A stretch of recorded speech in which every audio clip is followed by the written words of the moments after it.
with 90 seats to fill in the Stormont Assembly. It's expected Sinn Féin will come out as the largest party for the first time, while there's uncertainty over the DUP going back into government post-election. But Northern Ireland correspondent Amanda Ferguson says the Alliance Party's performance should be closely watched. It's up to the people, obviously, to decide what happens, but it wouldn't be surprising if Sinn Féin become the largest party. Then, of course, people shouldn't underestimate what the Alliance Party can do, the cross-community party, because over local elections, European elections and Westminster elections, that it is surging in support, and polling also indicates it could be a good day for them as well. Raising the cost of rent in the Dáil is like shouting into the void, according to Donegal Deputy Thomas Pringle. Speaking in the Dáil last night, Deputy Pringle highlighted the need for urgent action on the soaring cost of rent and how people are now at crisis point and losing hope.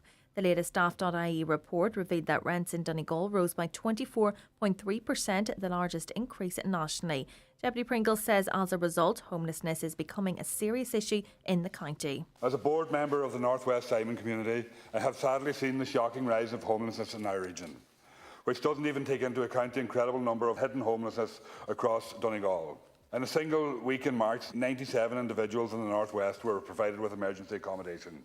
And these are only the people that actually come towards the services. We're not talking about the people who are couch surfing or anything like that aren't included in any of the figures that the government talks about. The state has failed these families, and we should all feel very ashamed when hearing these statistics. Patients are waiting over 3 months for a gynecology appointment at Letterkenny University Hospital.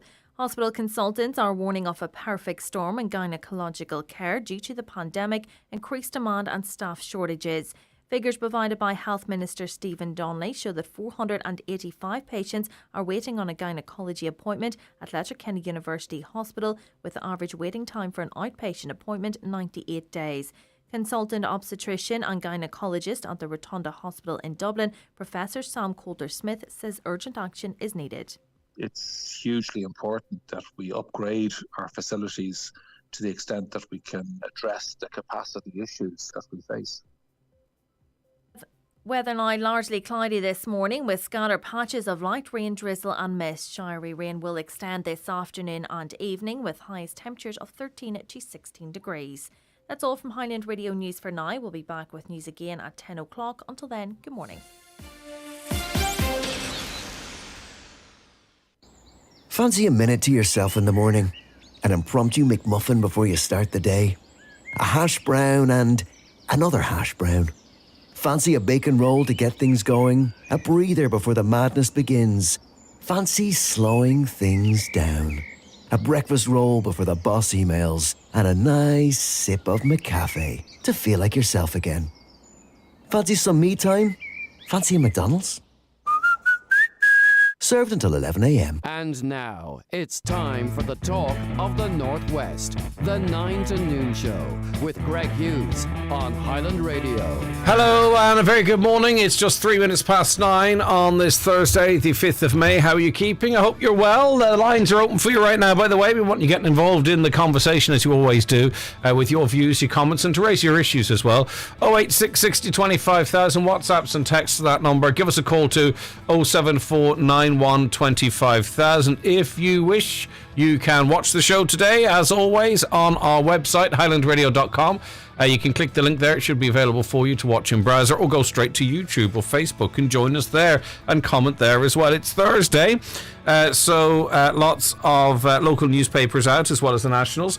Joe McHugh's decision to step away from politics makes the front pages of all the local newspapers, as does on the front of the Chicano Tribune. Clarification from the Friends of LUH over cardiac lab funding, and the ongoing controversy over the future of the cardiac diagnostic services at LUH. Excuse me, the Friends of the hospital have moved to clarify that every euro raised in a huge fundraising campaign was for the provision of intervention cardiac cath lab. It is reported that when the procurement process was ongoing to purchase the cath lab, the clinical input from LUH was led by Dr. Santosh David, the consultant cardiologist whose appointment to the post in 2007 triggered the urgency of the search to fund the purchase of the facility. The clarification by the Friends came after Hospital General Manager Sean Murphy at the weekend said that €750,000 raised was for an intervention radiology suite. Much more detail in the paper today on that story. The Donegal Democrat highlights a candidate dilemma for Fine Gael, and we'll be teasing this out a little later on in this programme as well. Tánaiste and Fine Gael leader Leo Varadkar arrives in Donegal tomorrow as the search begins to find someone to replace the party's only Donegal TD, namely Joe McHugh. The 50-year-old Carragart man announced on Wednesday his intention not to run in the general election. To most, the news was a surprise, but privately, several party sources have confirmed that Deputy McHugh had been thinking along these lines for a while now. The dilemma now is who will be his successor. He, yesterday, in his interview with us, talked about the sitting councillors, McGuinness, of course, Harley and Kavanagh, but perhaps someone else might come to the fore. Who is to say? We'll talk about that, as I say, a little later on in the programme. The Donegal News this morning, there are 428 women currently waiting for an outpatient gynaecology appointment in Letterkenny University Hospital, facing an average 98-day wait. That's according to alarming figures provided by Deputy Saoirse Clarke in response to a parliamentary question to the Minister for Health, Stephen Donnelly. In all, 30,805 women are waiting for an outpatient gynaecology appointment at hospitals around the country. Tallaght University Hospital has the longest average waiting time of 652 days. On to the Derry news now, and the jury in the trial of three men accused of murdering 35-year-old Carol Kelly in Derry over 4 years ago has been told that the father of five died as a result of a murderous attack carried out by the defendants. The comments came in the opening address by prosecution counsel Liam McCullum in the trial of brothers Gary and Sean Anderson, both of Grafton Street in the Rosemont area, and Michael Dunlop of Fern Park in Gallia, that area of the city, who were all charged with the murder of Mr. Kelly in Derry on March 2018. On to the Farmers Journal now, and Teagasc is set for a U-turn on suckler advice. We read on that Teagasc looks set to do a U-turn on its stocking rate advice to suckler farmers. New analysis has found that margins on lower stocked beef farms are forecast to be similar to higher stocked farms this year. The modelling exercise seen by the Irish Farmers Journal shows an alarming shift in margins on highly stocked beef farms in 2022. It found that farms stocked at 1.6 LUHA could see a 28% increase in net margins from €274 per hectare in 2020 to €355 per hectare in 2022. That's 2020 versus 2022 when input and output prices are compared there.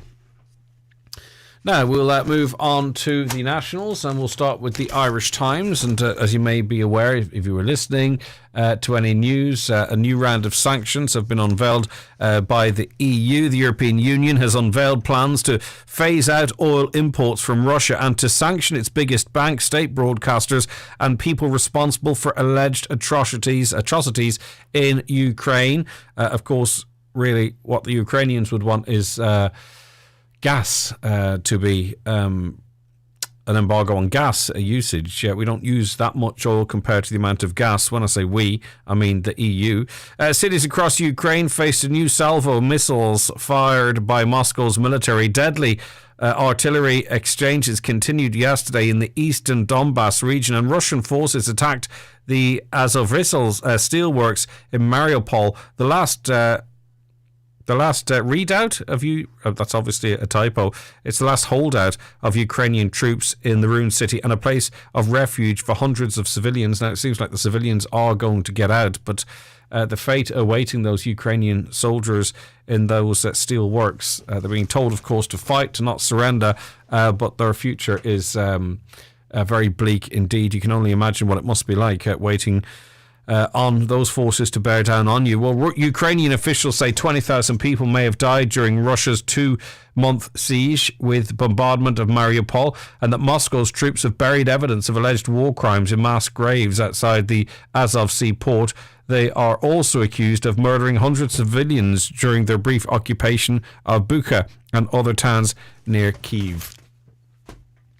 The Irish Independent, Simon Coveney, the Minister for Foreign Affairs, he's pushing forward a certain narrative in light of what's happening in Ukraine. Foreign Affairs Minister Simon Coveney has said at least 3,000 extra Irish soldiers are needed to address the security threats facing Ireland in the wake of the Russian invasion of Ukraine. Now, be that as it may, you would think, first and foremost, stop paying the soldiers that are currently as part of the Irish Army, stop paying them and those that operate our sea vessels properly, and then they won't all be leaving because there's no they can barely live on the money that they're being given. But anyway, he thinks we need 3,000 extra soldiers. He said, Mr. Coveney said he would soon bring a memo to Cabinet seeking to dramatically increase investment in the Defence Forces. He added that a recent report on military spending outlined how Ireland needed to increase its army by at least 3,000 more soldiers. However, he said the 3,000 should only be a starting point, and noted the Commission on the Defence Forces report was drafted before the Russian invasion of Ukraine. Do you think our security has been affected by the war in Ukraine? Like, should this be a catalyst for us saying, hold on, 3,000 soldiers might have been enough prior to what Russia has done. What we actually need is many more. Do you think what has happened over the course of the last 70, 80 days justifies that position? Anyway, he says 3,000 is a good starting point, but don't forget that the Commission report was done before the war in Ukraine. So I think the politics and the context within which we make this decision now is also different to when the work of the Commission began. He told the Irish Independent, but I wonder what he believes we need these soldiers for. Like, is he saying, I haven't had an opportunity to read the full article. I'm not sure if he would be asked in the Irish Independent, but was he asked, like, why do we need more soldiers? To what end? What would they be for? What would they be doing? I think that would be an interesting question to sort of get his attitude on where we're at. Okay, the Irish Daily Mail. Hospital overcrowding is creating a pressure cooker environment that has led to an increase in assault on hospital staff. This does not surprise me. Since the beginning of 2021, an average of 7 assaults a day are taking place on nurses, with many more instances going unreported. This according to the Irish Nurses and Midwives Organisation. The union's General Secretary, Phil Nihey, said frontline workers are being put at risk for conditions they are not responsible for. The INMO kicked off its 3-day annual conference yesterday. It plans to highlight diabolical situations being faced by staff who are working under severe pressure in an overcrowded health service while still dealing with the pandemic. And, you have a lot of people in a certain space, under pressure, and that is going to cause problems. And unfortunately, nurses seem to be at the receiving end. A big day for Northern Ireland today, potentially. The North's political future is at stake as voters go to the polls today to decide on the makeup of the next Stormont Assembly. Is it the future really at stake? Well, that's according to this article in the Irish Daily Star. And it comes at a time of tension between the UK and the European Union over Tory moves to tear up their own Brexit deal on trade with the North. Draft legislation to override the Northern Ireland Protocol is being prepared and should figure in next week's Queen's speech. That trade treaty negotiated by Boris Johnson, which keeps the North in the EU single market with a new trade border with the rest of the UK, is backed by Republican Sinn Féin but fiercely opposed by Unionists. And in a sensational shift in the political landscape, Sinn Féin is poised to win a historic victory, taking a majority of seats in the 90-member parliament. But again, it still remains to be seen what might come from that in terms of getting a decision-making executive up and running. A lot of coverage today in the newspapers. In fact, I think pretty much all of them. And this is claims from Blahid Ni Kofi. Claims she was sexually harassed working at RTE. The TV presenter, who's 51, has taken a Workplace Relations Commission case against the station. RTE insiders say they absolutely deny the claim made yesterday, and there's extensive details. It emerged yesterday the TV star has taken the case, as I mentioned. She lodged a complaint under the Employment Equality Act and said she was harassed in 2019 while working at the station. She's named a number of people who work there in her complaint, but they will remain anonymous and will not be allowed to be named by the press. At least one is considered to be a public figure. It is understood that RTE will vigorously defend the action in the WRC. An RTE source said, "We were aware this was coming down the line, but there's nothing else we can say. We will just have to let it play out. We absolutely deny all allegations." And finally, a lot of coverage as well, and I'm not sure how many of you are following the story as it relates to the future of the maternity hospital. But Micheál Martin has defended the government's plan to continue with the relocation of the National Maternity Hospital to land owned by the Sisters of Charity Religious Order. The planned move from Dublin's Hole Street to a site at Elm Park along St Vincent's, as well as its governance and ownership, has been subject of controversy for some time now. The issue came before the Cabinet this week, but has been postponed for 2 weeks to allow for documents about the ownership structure to be published and for Health Minister Stephen Donnelly to appear before a committee. And the two sides of the argument seem to be that this will be completely independent of any religious order, and it's a fantastic development for women's health, but others concerned that this could there could be too much influence from religion on it and the services it provides and so on and so forth. There's a lot in it. Right, 086 60 25,000, your WhatsApps and your texts to that number, or give us a call on 074 91 25,000. Thinking of changing your floors? Why not see what Florid Letterkenny has to offer? Florid have a large selection of solid, semi-solid and laminate click vinyl wood flooring, together with a fantastic choice of parquet, herringbone flooring, all at incredible value. Don't delay. Call Florid today on 087 161 7008.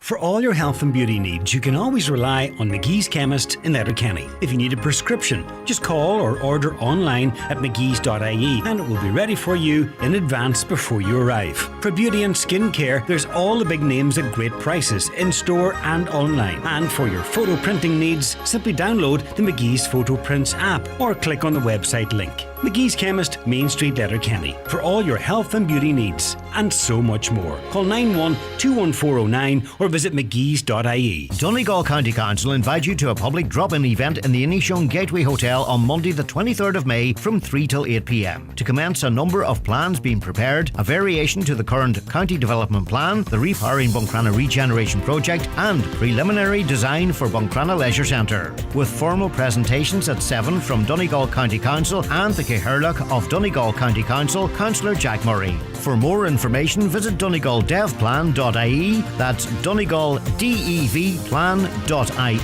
and donegalcoco.ie.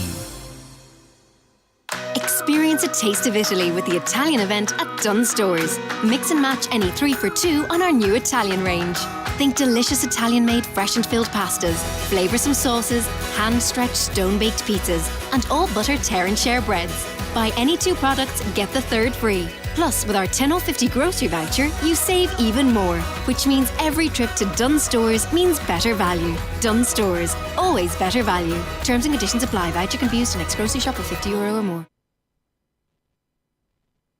Okay, you're very welcome back to the 9 till noon show here on Highland Radio. Delighted to welcome onto it now John McIntyre, editor of the Chicano Tribune. Good morning to you, John. Thanks for joining us. How are you keeping? Good morning, Greg. I'm keeping well. Right. So we have plenty to talk about. This is a rehearsal for the general election, probably. Yeah, indeed, I think so. I mean, it didn't come as any surprise to me. I'm not claiming I know I had any inside track, don't get me wrong, but I mean, I was asking the question of Joe McHugh for some time now because I suspected that, I mean, he's given his reasons as to why he's decided to step away from politics after the next general election, but I suppose everyone's going to speculate as to why. Did it come as a surprise to you? I would have to say it did, and the reason why is that after being dropped from the cabinet in June 2020, Joe McHugh, I think he was just battered by that decision, and then he had that heart scare a year last Christmas time. But I would have detected in the last 6 months that he had a new enthusiasm and a new thinking about politics, and he was planning, he was organising, he was doing all kinds of things. And of course, it came as a shock to me yesterday morning when I got that text message. I listened to the interview, sharp enough interview, but did we hear the full story or did we not? I think you made the point that it seemed kind of extraordinary that the Taoiseach was just due up in Donegal in 24 hours' time from talking to you yesterday. Why was the urgency in going through with this now? I mean, he did talk about the whole idea that the party is developing a strategy for the next election. And they have a lead-in time of 2 years, so we look at an election in and around that time, although there's not an election due until February the 20th of 2025, I think. There's a whole lot of things in the mix here. There's a whole lot of things up in the air. The whole landscape politically has changed. Inflation that we hadn't heard of in 20 years is going to be a huge factor in driving prices up. Joe McHugh is sitting there just wondering after 23 years in politics, and this may be genuinely the case, that he feels that he has delivered all that he's ever going to do in politics. I find that quite extraordinary, given that he's just over 50 years of age, 20 years ahead of him almost. But also the reality is that I don't see any obvious name in the party there. Well, we'll get to that in a moment, but let's get to the reasons. I mean, you know, like, and what the reaction to this might be. There are those, I presume, affected by Micah. There are those going to be within that campaign that are going to be very grateful for what he did in getting the supposed 90-10 scheme over the line. As it turns out, it wasn't that. And then, you know, there's some going to welcome that. But there are others that are going to feel that, you know, he probably was going to be, particularly perhaps maybe with an awful lot of things changing in Inishowen, he might have been on a hiding to nothing in Inishowen in the next general election and could struggle to have gotten over the line. And some might feel that, well, he's riding off into the sunset and leaving us in this battle on our own, even though some of them might not have voted for him. Now, he says, and I mean, I'm not for a moment suggesting that he's not telling the truth, but he says that wasn't even a factor. I find that surprising. Every politician looks at one thing. They look at the last election results, they look at opinion polls, and nationally, Leo Varadkar is not doing that well at all. There's the whole issue hanging over him, or will he even be there to take over the leadership on the 15th of December? And how will the DPP find their, will it be referred to a court hearing? If it does, we're in really big bother there. And there's no guarantees that anything like that's going to happen before the changeover. That the DPP's office doesn't work that way. Leo Varadkar has admitted that he leaked the document. He says in the greater order of things, it's not a big offence. And anyway, he was trying to force a deal over the line with the GPs. That's his view. May not be the DPP's view. It definitely is not the public's view. They're holding to the line that he broke the law constitutionally, probably unwittingly to a great extent, and there may well be a price to be paid for that. There's all that feeding in there for Joe McHugh, but what I want to say is that Joe McHugh was a very high-profile minister for almost 2 years. He was the chief government chief up ahead of that. So during the period of that 16 government, he was in a fairly high-flying position. He was there at the cabinet table. He was all over the place, and he was doing a lot of work. He was doing a lot of announcements, big projects underway. He was landed on the very first day in office with the issue about the defective school buildings, and that was a real big issue to try and confront and deal with. But nevertheless, to go into an election with a good track record and to end up with under 10% of the vote, I think that was a very, very telling figure. In other words, had he not been a minister, would he have been away below that? Would his seat be gone out the door? The possibility is, being a very pragmatic man, he probably would have lost out. I don't know where we would have gone from that there, because Martin Harley's vote was actually key to the last two elections. You know, pulling in over 3,000 votes is no small amount in the campaign battle. Martin Harley playing second fiddle there, but coming back with a big strong vote. He has name recognition. There aren't many Fine Gael politicians that I would know that have name recognition from Donegal town, from Lahey to Fannet Head and out to Inishowen. You know, that is a factor. Getting the right candidates and then wondering, will there be a change of boundaries in the constituency, or will there not? There's a whole pile of things playing into that for Joe McHugh. And after 3 years, as he said there yesterday, perhaps he's had enough. And like he has also said to me on several times, there is no way for him back into the top echelons of the party. There's no way back into the cabinet room. And that may be so. He may not have much of a relationship with party headquarters. In fact, he may not have much of a relationship with Leo Varadkar, because, you know, that statement that he made about the Micah, and he was prepared to pull the party whip if it wasn't going to be delivered. I know that didn't play well in Dublin. Those decisions Are you sure it didn't, though, John? Because, I mean, we're not unused to, in this county or any county, politicians having one position in Donegal, it being understood that position has to be adopted. They're allowed to go a certain way down the line without actually criticising the government, and then going up to Dublin and voting with the government and sitting with their party colleagues as well. I mean, that's been going on for a very difficult position to be in, but for a TD to confirm that he was prepared to forego the party whip if Micah wasn't going to be delivered. I think that was a very genuine attempt by Joe McHugh, but from what I understand, that travelled very badly with the Taoiseach or the Taoiseach. He would have seen that as an element of disloyalty, and that he was entitled to better.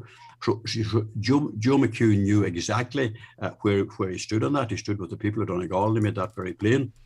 And probably had he been ejected from the party and that vote had gone through, he probably would have gone independent and be elected. That would be my read on it. All right. But is there something wrong with inside Fine Gael? That's a question that I can't answer. Yeah, and obviously there's quite a bit of controversy leading up to the last election within the party as well, and some dissenting younger voices within it. So in terms of natural successors, I mean, obviously there's the sitting councillors are there. You mentioned Martin Harley already. In Inishowen, you've got McGuinness, and Jimmy Kavanagh obviously has been a very loyal party member for quite some time. He's in the big population area. There might be moves within the party to say, is it not time now? Maybe we can see if we can get a female Fine Gael rep elected. Where that person might come from, you might know better than I. But with all due respect to everybody that's there, it's an obvious successor jumping out to you because it isn't for me. And let's not forget that Joe McHugh is the only Fine Gael TD in the county. There isn't an obvious successor. The successor that I mentioned at the top of the interview was that Martin Harley, I haven't talked to Martin on this, he would have name recognition. He's well got across the constituency. I mean, Fine Gael is not like most other parties. They're not laden down with talent waiting in the wings to jump into the forefront of politics. A lot of this is stemming from very poor election performances in the locals in 2019. And the local elections are coming up in 2 years' time. I don't know. Fine Gael won 6 seats the last time, and within a week lost two councillors in Frank McBrearty and in Michael McLafferty, and they're left with 4. Barry Sweeney is outside of the constituency. So out of 37 seats, Greg, this is a very, very bad return. And it must beg questions of what the party is doing and what their structures are and how they're organising themselves. Now, I'm sure most parties are not all that well organised in the aftermath of COVID, but Fianna Fáil and Sinn Féin and the independents can return into double figures, 12s and 11s and 10s. So they're doing something right because your local councillor is your first contact and most only contact with official Ireland. So Fianna Fáil is in a very strong position. Their vote wouldn't be that great at a national level in the opinion polls. They lost a seat at the election, yet they seem to have a very, very strong grassroots base right across the constituency. And if the Minister Charlie McConroe was announcing his intentions to step away from politics next week, you could name 5 or 6 ready-made candidates almost. Do you think Fine Gael doesn't have that? No, gift. I mean, if I gave you 20-1 on, it doesn't necessarily have to be from the north or northwest of the county. If I give you 20-1 on, someone from the west of the county or southwest of the county, would you take it on them being selected? I wouldn't actually. But what I would be taking, because there's going to be much more of an emphasis on female candidates the next time, there's going to be a higher percentage of female candidates that must be put forward. That's going to pose a big difficulty for every party because they are pretty well male dominated. Well, I think I'm speaking to Leo Varadkar tomorrow. I'm going to ask him the question, and I would be very surprised if I ask him, would he favour a female candidate, him answering in the affirmative? Well, it's going like it is the party policy. It's been forced on the parties because they're not electing enough women candidates. There's only about 13 or 14% of female candidates in in Leinster House. And in the year 2022, that's a very, very poor result, given that we've been talking about this for over 20 years. But this starts all at the local elections. Fine Gael have failed to make a breakthrough. I mean, they've had candidates running in Letterkenny on a couple of occasions. None of them got elected, and they just disappear without sight. Yeah. Jimmy Cavan is left as the only standard bearer in the town, the biggest town in Donegal. Probably Fine Gael is not where they should be in the town of Letterkenny, because if you're going anywhere to get a seat, Letterkenny is very pivotal because there's a huge vote. They don't turn out in the same numbers, but I think this is another story. It's down to the registrars. I mean, there obviously was some very senior politicians within Fine Gael at the time of the last election that would have favoured going into opposition. Maybe the party is looking to go up into opposition again, or would be happy enough in opposition again after the next election to sort of regather its resources for an onslaught in another 5 years down the line. That's a very interesting point that you raised there, because, grassroots in Fianna Fáil and in Fine Gael are still in opposition. They're living in denial that they were literally betrayed, as someone put it to me. And it's equally as trenchant in the Fine Gael grassroots as it is in Fianna Fáil, because they have to go out knocking on doorsteps in a couple of years' time, and people are going to say to them, why should I vote for you? You and Fine Gael and yourselves are the very same. And to a great extent, that's true these days. So do they finally decide that we're going to separate entirely, or are we going to become a unified party of one mind and one agenda and one party policy? I doubt that.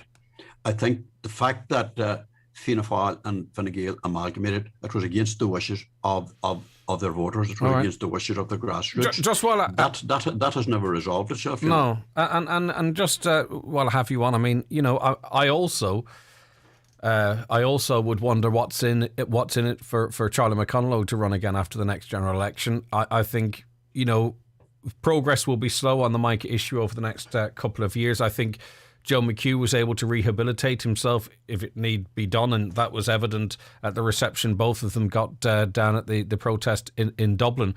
So, so I think Charlie McConlogue would struggle more. Now, as you talked about, there is a strong grassroots Fianna Fáil membership there, but that could split. That could be split. We could see a member of Fianna Fáil say, I've had enough of this, it's my time to shine, and have the backing, say, for instance, of the Mica Action Group to effectively compete with Charlie McConlogue in his own backyard. I mean, there's nothing guaranteed for Charlie McConlogue. If he were to run, I think he probably would struggle. If he decides to, he's also another person, with all respect, that has probably reached the pinnacle of his political career. He probably has, given the fact that he wasn't even on the first or second list of ministers when Michael Martin announced the cabinet on the 27th of June. Charlie McConlogue has had a very, very difficult time trying to drive the CAP agenda, trying to cope with a climate action plan and to submit a plan that might be acceptable to Brussels. He's been under fire right, left and centre, if it's not that, it's with the fishermen. And he has become alienated, when I'm hearing this from their own grassroots, that he has become alienated from them. And he's more a party man, a party headquarters man. I don't have any great debate with Charlie McConlogue, but he's in a very difficult position. It has turned out to be a very difficult ministry. It was going to be a poisoned chalice, or else a great run through. But it also depends on how you judge success, because obviously he's able to make an awful lot of announcements as it relates to supporting the farming industry. He's in a very important ministry at this time, given our reliance on Ukraine and other areas for stuff. He's been able to make huge announcements as it relates to peers and the upkeep of peers. History, when it looks back, once you take out all the opinions of it, it might, he might be seen as a success as the agriculture minister that took it over when everyone else couldn't manage to hold on it for any time. Because I think there's different time frames. There's the here and the now, and then your legacy. Then But if you go back and look at the last two big ministers, that of Jim McDade and Joe McHugh, delivering millions upon millions into Donegal. Jimmy McDade overloading the system in Letterkenny. from the hospital to the sports clubs to everything else to tourism. Joe McHugh likewise, you know, finishing up with getting that Illiston Road over the line from Dundee-Illiston down into Kilmacrean, which is a fantastic achievement for him. That does not resonate on election day. I mean, why would Joe McHugh get 9.8% if that were true? I'm not saying that you're wrong. It is a fact of life that these announcements nowadays mean very little. People don't even take them seriously. Sorry, you're correct, John. We actually agree. I don't believe that this will stand to him necessarily at the next election, but I think it will stand to his legacy. And I think that's if you know what I mean. I don't think Charlie McConlogue will have to get back the farming vote. He has got to get back the IFA vote. And from talking to farmers all the time, as I do, living out here fairly rurally, living on a farm, the farmers are up in arms with prices gone through the roof for fertilizer and feeds and everything else under the sun, and they're getting nothing back as they see it in compensation. That's going to keep them in business. Farming, small farming, the suckler herd is under threat. Fishing industry is being wiped out. Fishing industry has been wiped out. Charlie McConlogue is a very, very difficult role. Nobody would envy that role. But the more he tries, the less he satisfies that grassroots. Now, whether that's within the Fianna Fáil party or whether it's a broader issue, or whether the days of Fianna Fáil and Fine Gael as the two big behemoths of Irish politics is over. Or Donegal politics, for that matter, at least. The reality is that you're watching the opinion polls probably as much as I do, and I'm analysing them every other week when they come out, and there's one consistency about them. And Fianna Fáil and Fine Gael are just not at the races, no matter what they do, no matter what big announcements they make. I mean, then they get engaged in these. Every little issue in politics now becomes a sort of a war of words, let it be the turf war. I mean, that's going to play into the election as well. That's going to play into everything. But Micah is going to be our big issue here in Donegal, and for the likes of Joe McHugh and Charlie McConlogue. I don't know what about Fine Gael, or I don't know what about Sinn Féin. They have been very much to the fore. But it's easy in opposition, though. I mean, fighting an election in opposition is a piece of cake. You can just promise the sun, the moon, and the stars. You see, the government have tried a different stunt in this campaign, or since Mary Lou became the leader. They've tried to throw the responsibility on her for coming up with solutions. We elect a government to come forward with solutions, and the opposition is there to hold them to account. But both Leo Varadkar and Michael Martin are trying in their professionally best way through the PR systems to blur that vision, and it's not working for them, because every time an opinion poll comes out, the last Red C poll had Sinn Féin at 34%, an historic high for them. And Fine Gael was doing slightly better than Fianna Fáil. Fianna Fáil is down at 16 points. And that is the feeling of the grassroots when you talk to them there. They feel that they need a new leader, and they're pretty adamant about that.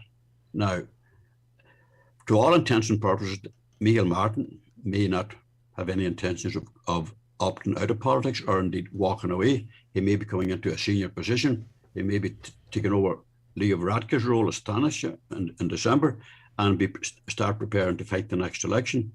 But all parties have a problem, and that trying to motivate the grassroots is simply not on, because they're going to have to find a whole new way of doing politics. And don't tell me it's going to be on Zoom. It's all right for us doing Zoom in a one-to-one situation, but to try and hold a town hall meeting on Zoom is an absolute disaster. I think it doesn't work. Just speaking to many Fianna Fáil, Fine Gael, but particularly Fianna Fáil people, they just want their identity back. They want to to build their brand on their policies, I just get a sense that that's what they're going to spend the next 5 years afterwards doing, and I think there's going to be quite an overhaul of both parties here in Donegal too over the next 7 years. If I was strategizing, I'd probably be looking at what's going to happen in 7 years rather than what's going to happen in 2. Yeah, but I mean, are they going to have a grassroots base at that point? Well, I'm sure they will. But you know better than I, John. I fail to see it, because if you try to call a meeting now, you mightn't get 20 at it, and that's across the constituency, whereas you could get 250. That day is gone. People have become much more independent now. They're just not rushing out to back their leader because they don't recognise a leader. They recognise who is making the best play and this is where Sinn Féin is scoring very, very heavily in opposition. you see all these issues about Robert Watt down at the Public Health Inquiry or at the Ethics Committee yesterday. People are seeing that and they're not happy with it. They're not happy with the kind of salaries that's been doled out there. And, truth be told, they're not happy that Tony Houlihan was treated the way he was. Do you think, you think the public have sympathy for Tony Houlihan? I'm hearing that, yeah. I'm hearing that. I don't know so much, but I suppose, I don't know. John, you heard John Lahart yesterday, Fianna Fáil man, at the Ethics Committee asking him, had he finally ruled himself out of a top position? And he said, not yet. I just found it remarkable that Watt was hung, drawn and quartered, and Tony Houlihan got such a The general public are looking in at that in bewilderment and bemusement at these kind of salaries. And I mean, let's face facts. The big issue at the next election is going to be, it's just going to be where we were the last time. Have we made any progress on housing? Have we made any progress with the hospital waiting lists? Probably not. Okay. But Micah is going to be there to dominate the scene. For sure. And there's going to be new faces, obviously, on the horizon. I think so. Yeah, And new faces, new peoples, the same people, maybe with different jerseys on too. John, listen, thanks very much for that as always. Always enjoy your analysis. Thank you. Thank you, Greg. All right, take care. John McHugh there, editor of the Chicano Tribune. What's your view? Do you agree, disagree? From within parties and outside parties as well, by the way. The one interesting thing about politics is the speculation and the toing and froing. But what do you think? 086 60 25,000, 086 60 25,000. Give us a call on 07491 25,000. Fly with Loganair from City of Derry to Edinburgh and immerse yourself in the live shows and street food of the Fringe Festival this summer, with discounts for children aged 11 and under. Fly with me, I want to take you there, precious moments of this journey, to where homeward bound again. Book now at loganair.co.uk. 15 kilo luggage allowance as standard. In the darkest times, we can struggle to find the brightness. But during Darkness into Light, every person has the power to be a light against the dark. Every alarm set, every step taken, every sunrise shared helps support those impacted by suicide and raises vital funds for Pieta's life-saving work. So please join Pieta and Electric Ireland for Darkness into Light on Saturday, May 7th. Sign up now at darknessintolight.ie, because everyone who runs, walks and watches the sun rise shows we're brighter together. Proudly supported by Electric Ireland. Quick, write this number down. 91 48 234. Fleming Doors, industrial doors, garage doors, agri doors, insulated doors, milking parlour doors. Fleming, 91 48 234. Milford Tiles, wood flooring and bathware. Milford Retail Park now open. Large range of wall and floor tiles on display and in stock. Over 70 different laminate floors to suit every pocket. Tilers and wood footers available. New bathware showroom now open. Milford Tiles, wood flooring and bathware. 083 091 0707.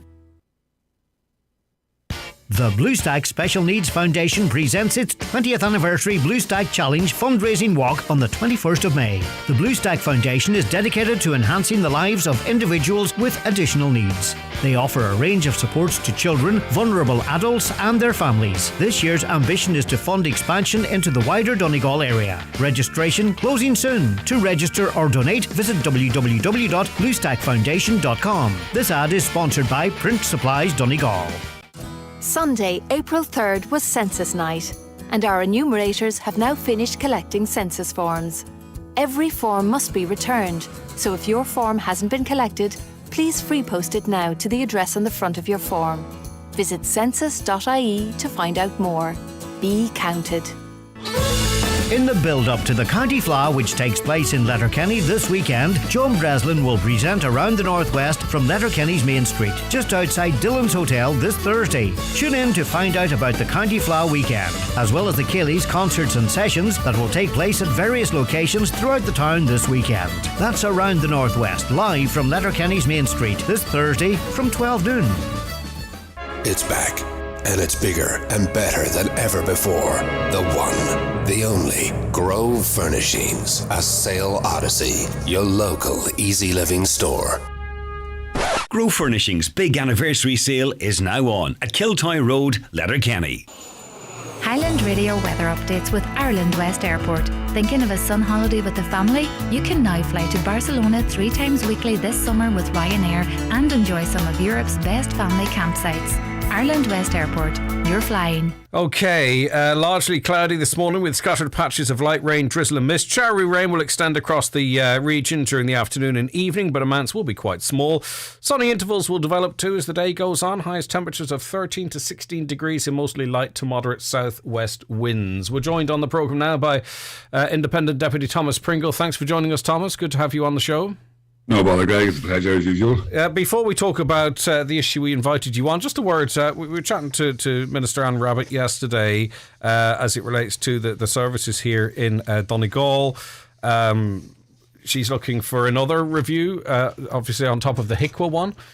And say she's determined to get systems in place that that are acceptable. She concurs with you, I think, in terms of there's no issue about having a debate on this in the Dáil. What's your view though on another review? I mean, I thought the HICWA one seemed quite comprehensive, and there should be enough. If the HSE has got any teeth at all, there should have been enough in that. Should there, or are you welcoming an external look at this? I think there has to be an external look at it, Greg, because the HSE have shown that they're not willing to actually change. And the Brandon report was published by the HSE, and the Minister's problem is that apparently the legal advice that she has is that the HSE own the Brandon report, and it's not her decision as to whether it will be published or not. So she has taken the decision to actually do her own review, and then that will be published. And that's I think that is very significant, and it's very important. And it's a sad reflection when you think about it that a government minister who the HSE supposedly work for us, the Irish people, but a government minister has to take this action to actually get the HSE to take responsibility for something that is very serious and has an impact on a lot of people's lives. Yeah, okay. Now, we want to talk to you about the issue of homelessness, and I think people underestimate how big a problem this is across the region, across Donegal, and I don't think we actually really know the full extent of the problem, but there are an awful lot of people, to all intents and purposes, that could be classed as homeless. It's a real worry, it's a real problem. Yeah, it's a huge problem. It's a very big problem. Like, it's very obvious in Dublin that there's a homeless issue and stuff like that. I mean, you only have to step outside the Dáil and you see tents on the street and everything like that. There is just shocking. But in Donegal and places in rural Ireland, it's not as visible. And and there's a huge amount of people who are couch surfing and stuff like that there in friends' houses or in family members' houses and stuff like that there. They're not counted in any figures anywhere. So when you hear statistics around homelessness and that, it doesn't actually give the true figures at all. Now, the statistics for the Northwest, which is Donegal, Sligo, Leitrim, are shocking enough. Like in March, there was 97 individuals were provided with emergency accommodation, and that included 62 single adults, 13 families, and including 20 children, 20 child dependents. Now, that's shocking. That's happening in Donegal, Sligo, Leitrim. And we're faced with this all the time. And I was just thinking there while I was waiting for you to come to me in the programme that I've been involved in national politics now since 2011, and this issue has been ongoing since then. We've had Fianna Fáil government, we've had Fine Gael and Labour, we've had Fianna Fáil and Fine Gael, and this continues on. And yesterday I was speaking on the private member's motion in relation to this in the Dáil, and I basically said, look, we're speaking into the vacuum, and the government doesn't care, doesn't listen, and won't do anything. All right, but when there is a will, there is a way. And I'm not pitching any one group of people against another group of people, but it's the obvious question to ask you. When we rightfully said we need to do our bit for the people coming to us from Ukraine, heaven and earth has been moved, not only to get people into hotel rooms. I think everyone realises that wouldn't be a solution to the migrant issue or to homelessness, right? But then we've discovered all of these homes that we all knew that was there, that were lying vacant, that can very quickly be turned around, that can house these people. If I were one of those 97 people, and even if I had absolute sympathy for the people of Ukraine and what they're facing, I would feel very, very put out. Yeah. I would, and I would be confused, and I'd be angry, and I'd probably feel guilty for feeling confused and angry. But these people are finding themselves with those emotions through no fault of their own. They've been painted into that corner. Yeah, that's totally understandable, and I only hope that through the response that we're seeing and dealing with the Ukrainian crisis and the refugee crisis that we have from Ukraine, that will actually carry on after Ukraine is, and the amount of people that have been engaged in this crisis will actually stay engaged, and that's my hope in relation to this, that it'll actually build awareness across the board. Because, I mean, in reality, most people don't understand that there is a homelessness issue in Donegal, and they look at it and see it in Dublin, and they see it in the cities and stuff like that there, but they don't see it locally. And because, you know, there's also two things going on here. Is it worth discussing, or maybe you have a view of the facts on it? Like, there are people who are homeless, right, that require more support than simply a house. Because, you know, I think there's this presumption that, you know, that you could just have a room or a house or a flat for everybody, and then that would be it. Everything. That is not simply the case. There are thousands of people that it's not simply a case of providing a house or an apartment or a flat. There are much more supports that need to be put in place. In Donegal, perhaps the majority would not necessarily require those extra support, but the homeless issue is more complex than simply rooms and front doors. Yeah, that's true, Greg. I mean, traditionally, the homelessness in Dublin and nationally would be people who have difficulties in living in accommodation and do need that support. But we've moved far beyond that now with the homeless crisis in the country. And I mean, there's people who are working, who simply can't afford to pay rent, and they're getting up out of tents in the street and going to jobs in the morning. And that's not anything that we would ever have considered as being somebody who would be at risk of homelessness at some stage in our society. There is no doubt that, and those services need to be available for people that need support to live in a house as well, but need support in general anyway, and that has to be available. But the vast majority of the homeless people are far beyond that, and what they need is the support, and what they need is a state that understands that people need support to be able to live to be able to buy houses, get houses, rent houses, you know. And so what do we do? Because what do we do? Because I imagine that this figure, it's March. I think you probably, I don't know, multiply that. I don't know by how many. I fear how many of people that are on the brink, that were just teetering on the brink of homelessness, that the rising cost is going to push them into that situation.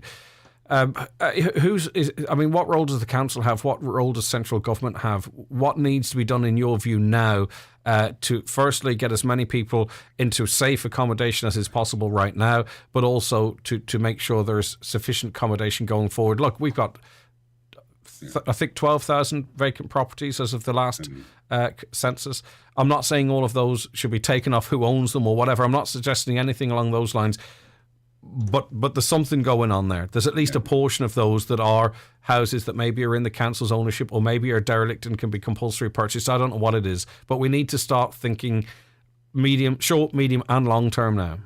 Yeah, and I think so. And I think the first thing we have to do, and it won't come around for another couple of years, but basically we have to get rid of Fianna Fáil and Fine Gael. They have to be got out of government. And you would say, well, I would say that, but I mean that's the reality of the situation.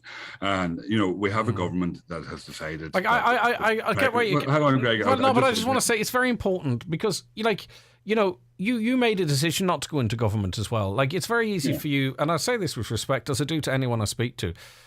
You could have gone into government with Fine Gael and Fianna Fáil, and you could have tried to influence policy within, and you could have been a strong voice, even who's to say at a cabinet table, to try and advocate for these people. Like you can't always stand in the ditch and say Fine Gael and Fianna Fáil are terrible, get them out. You could have, put your ideology to one side to some extent and gone in there and actually maybe have made a real difference, but you chose not to, Thomas. Well, you see, that's the thing, Greg. You see, the issue is ideology, because Fine Gael and Fianna Fáil are working off an ideology that the private sector is going to deal with these issues and it's going to sort them out. You could have been in there within changing it, though. These 97 people, you say, right, You say no child should ever have to face homelessness. The state has failed these families and we should all feel very ashamed. You could have been in that government, right? And you wouldn't have had to have sold your soul to the devil. And you could have been advocated with a strong voice from within for those people. But you chose not to. And still wouldn't make any difference because... So what's the point of even standing for election then? Because Fianna Fáil and Fine Gael, you're not listening to what I'm saying. Actually, Greg, Fianna Fáil and Fine Gael are the crux of the problem here. Fianna Fáil and Fine Gael have made a policy decision that the private sector is going to deal with this issue and that's going to sort it out. We've seen how that private sector will deal with the issue of homelessness over the last 10 or 11 years. They're not going to deal with it. And we have to have a government in place in this country that is going to put homeless people, at the front of policy, and it's going to make sure that the county councils can actually deliver housing to ensure that the needs can be met there as well, because this government doesn't do that. And the reality is, if I went into that government and sat in there with them, you're trying to beat their ideology, and one voice against that ideology will not be able to do it. And that's why I made the decision not to go into government with them, because I don't believe that it would be able to make a difference. And that's the reality of the situation. What we need is a complete change, and we need a complete change of government to make sure that we can put on track a basis to make a difference in the society. And sadly, I would love to be able to say, I'd love to be able to stand up in the Dáil and say to Darragh O'Brien that he's making inroads into sorting this issue out, but he's not. And they just have the motions go into the Dáil. We stand up and we outline the problems. They just ignore it and they just continue on. So just say, for instance, on the MICA issue, on the MICA issue, as part of negotiations for entering government with Fianna Fáil, Fine Gael, you don't think that you could have got any benefit for Donegal, maybe progress the MICA issue a little bit, or maybe got more funding or attention targeting homeless? Are you saying that as part of a negotiation of going into government that you could have not achieved something for Donegal, to get something for Donegal to improve the plight of people here? I think what I feel is that you would get something that would happen would work on a very short-term basis. You would get you would get a school provided maybe a year faster than it would brilliant. That would be system or something like that there. And that's not the height of my ambition. The height of my ambition is to make sure that the people of Donegal are on an equal footing with everybody in the country, and that everybody in the country can expect and hope that their government will work for them and on their behalf, not for the private sector and not against them.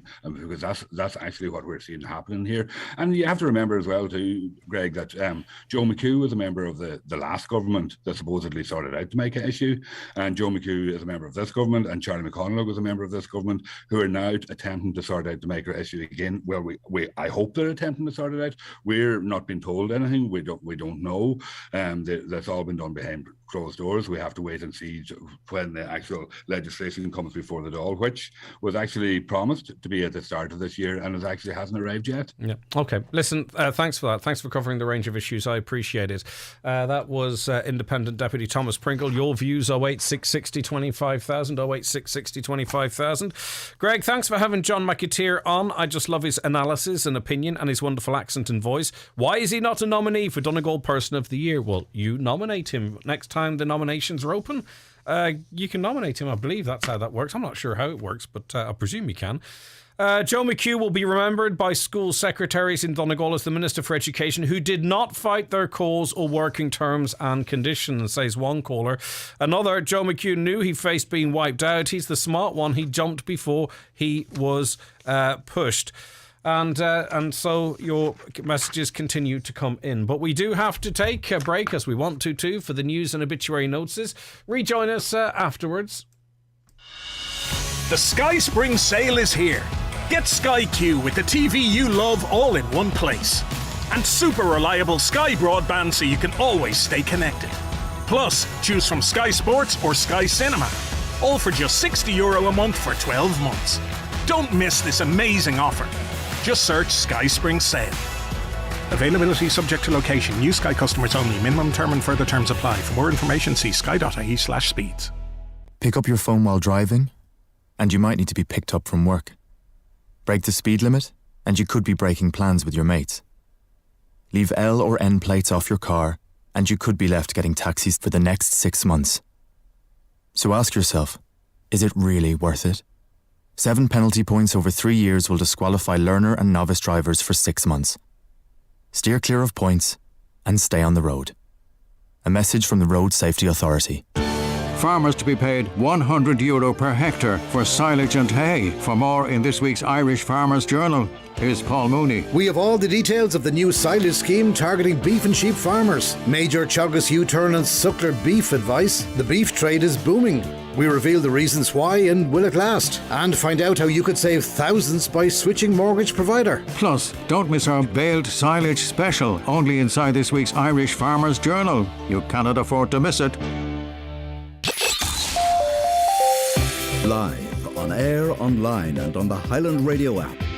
This is Highland Radio News. Good morning, I'm Michaela Clark with the news at 10 o'clock. The polls are open in Northern Ireland for what is tipped to be one of the most significant elections in a generation. Polls will remain open until 10 o'clock tonight, with 90 seats to fill in the Stormont Assembly. It's expected Sinn Féin will come out as the largest party for the first time, while there's uncertainty over the DUP going back into government post-election. But Northern Ireland correspondent Amanda Ferguson says the Alliance Party's performance should be closely watched. It's up to the people, obviously, to decide what happens, but it wouldn't be surprising if Sinn Féin become the largest party. Then, of course, people shouldn't underestimate what the Alliance Party can do, the cross-community party, because over local elections, European elections and Westminster elections, that it is surging in support, and polling also indicates it could be a good day for them as well. Raising the cost of rent in the Dáil is like shouting into a void, according to Donegal Deputy Thomas Pringle. Speaking in the Dáil last night, Deputy Pringle highlighted the need for urgent action on the soaring cost of rent and how people are now at crisis point and losing hope. The latest Daft.ie report revealed that rents in Donegal rose by 24.3%, the largest increase nationally. Deputy Pringle says as a result, homelessness is becoming a serious issue in the county. As a board member of the North West Simon community, I have sadly seen the shocking rise of homelessness in our region, which doesn't even take into account the incredible number of hidden homelessness across Donegal. In a single week in March, 97 individuals in the North West were provided with emergency accommodation. And these are only the people that actually come towards the services. We're not talking about the people who are couch surfing or anything like that aren't included in any of the figures that the government talks about. The state has failed these families, and we should all feel very ashamed when hearing these statistics. At least 3,000 extra soldiers are needed to address security threats posed to Ireland in the wake of Russia's invasion of Ukraine. Foreign Affairs Minister Simon Coveney told the Irish Independent he would soon bring a memo to Cabinet to drastically increase spending on defence forces. The minister says the figure of 3,000 is a starting point only, following a recent review of the future of the Irish military. Defence analyst Declan Power says the defence forces have to be ready to deal with threats. We need to be looking at a reconfiguration of the forces, and creating a platform that's more agile to respond to threat. And without getting down into the weeds about it, for Ireland, the primary likelihood of threat is going to be hybrid. So it's a mixture of military and other means that we'd be looking at threats. Patients are waiting over 3 months for a gynecology appointment at Letterkenny University Hospital. Hospital consultants are warning of a perfect storm in gynecological care due to the pandemic, increased demand and staff shortages. Figures provided by Health Minister Stephen Donnelly show that 485 patients are waiting on a gynecology appointment at Letterkenny University Hospital, with the average waiting time for an outpatient appointment 98 days. Consultant obstetrician and gynecologist at the Rotunda Hospital in Dublin, Professor Sam Coulter-Smith, says urgent action is needed. It's hugely important that we upgrade our facilities to the extent that we can address the capacity issues that we face.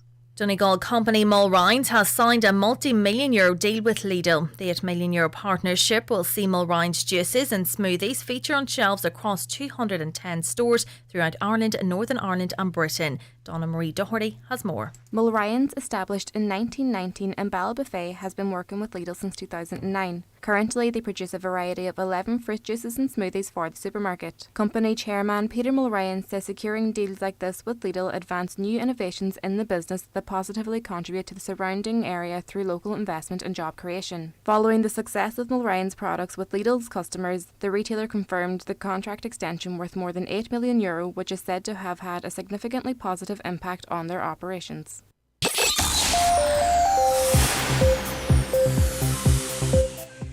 Weather now largely cloudy this morning with scattered patches of light rain, drizzle and mist. Showery rain will extend this afternoon and evening with highest temperatures of 13 to 16 degrees.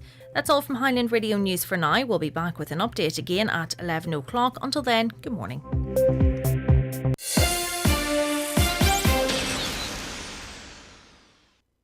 The obituary notice is for this Thursday morning, May the 5th. The death has taken place of Josephine Bradley, née Timony, 38 Beechwood Road, Letterkenny, and formerly Mcintyre, Fintown. Josephine's remains will be reposing at her late residence from 6 o'clock this evening. Funeral from there on Saturday afternoon at 4:10, going to St Junan's Cathedral, Letterkenny, for 4:30 Requiem Mass, which can be viewed live on churchservices.tv. Interment afterwards to Comwell Cemetery. Family flowers only, please. Donations in lieu of flowers if desired to Archview Lodge Nursing Home Comfort Fund, care of any family member. Rosary both nights at 9 o'clock. Family time, please, from 10 p.m. until 11 a.m. The death has taken place of John William Doherty, Bryony, Gortfad, Clomani. Funeral arrangements to be confirmed later. The death has occurred of Charlie Anthony Ward, KG. His remains are reposing at his home this afternoon from 4 o'clock. Removal tomorrow evening at 6:30, going to St Mary's Church, Kincashla, for 7 o'clock, where he will repose overnight. Funeral Mass on Saturday morning at 10 o'clock, with interment afterwards in Belcritch Cemetery.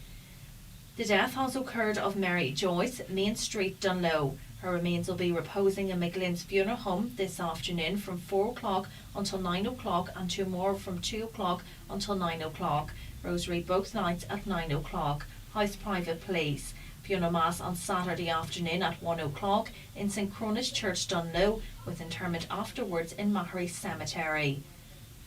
The death has occurred of James Jim Francis, 20 Solomon's Manor, Letterkenny, formerly Belfast. Reposing at the Eternal Light Chapel of Rest at Mountain Top, Letterkenny, this evening from 6 o'clock until 7:30, with removal to St Junan's Cathedral, Letterkenny, for reception prayers at 8 o'clock. Reposing overnight for Requiem Mass tomorrow morning at 11 o'clock, with interment afterwards in the family plot in Comwell Cemetery. Requiem Mass can be viewed on churchservices.tv. Family flowers only, please. Donations if wished to St Junan's Nursing Home Residents Comfort Fund, care of Pascal Blake, Funeral Director. The death has occurred of Sean Conway, Ballymanus, Mulladuff. His remains are reposing today at his late residence, which is private to family only, please. Removal tomorrow evening, going to the Star of the Sea Church, Annagry, for 6 o'clock, where he will repose overnight. Funeral Mass on Saturday morning at 11 o'clock, with burial afterwards in the new cemetery. The death has taken place of Joe Gorman, Karen Mallon, Mallon Head. Joe's remains are reposing at his home. Funeral from there at 1:30 tomorrow afternoon for 2 o'clock funeral mass in the Star of the Sea Church, Mallon Head, followed by burial in Light Graveyard, Mallon. Family time, please, from 10 o'clock tonight and before the funeral tomorrow. The death has occurred of Bridie Gallagher, née Duffy, Glasgow and Mean Cairn. Her remains will arrive at her niece Anne-Marie Gillen's residence at Dewey, Letchermack Ward, this evening at 6 o'clock. Funeral tomorrow morning at 11 o'clock in St Bridget's Church, Letchermack Ward, with burial afterwards in the adjoining cemetery. And the tragic death has taken place of Jim Kenny, Sleevebawn, Mallon Head. His remains are reposing at his late home. Funeral from there tomorrow morning at 10:30, going to the Star of the Sea Church, Mallon Head, for Requiem Mass at 11 o'clock. Interment afterwards in Like Cemetery, Mallon. House private today from 9 o'clock for family and close friends only, please. For more details, including any family health guidelines for wakes and funerals, please go to highlandradio.com.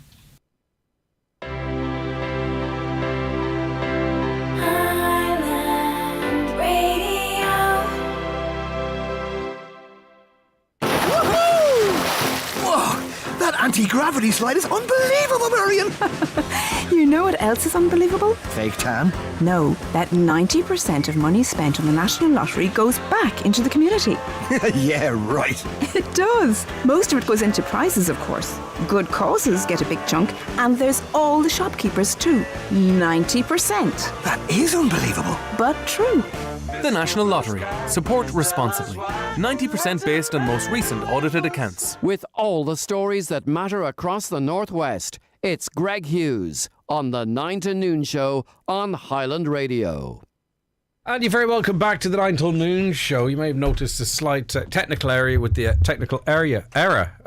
the obituary notices, but hopefully you heard that important information well enough. It'll be resolved, obviously, for later broadcasts. So Texter says, Greg, I got 500 litres of oil in September. Home heating oil, €410. Those were the glory days.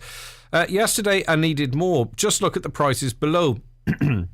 500 litres of home heating oil now is €720, up from 410 in September. I think it was actually lower in the summer as well. You know, I think it was lower than the 410 during the summer.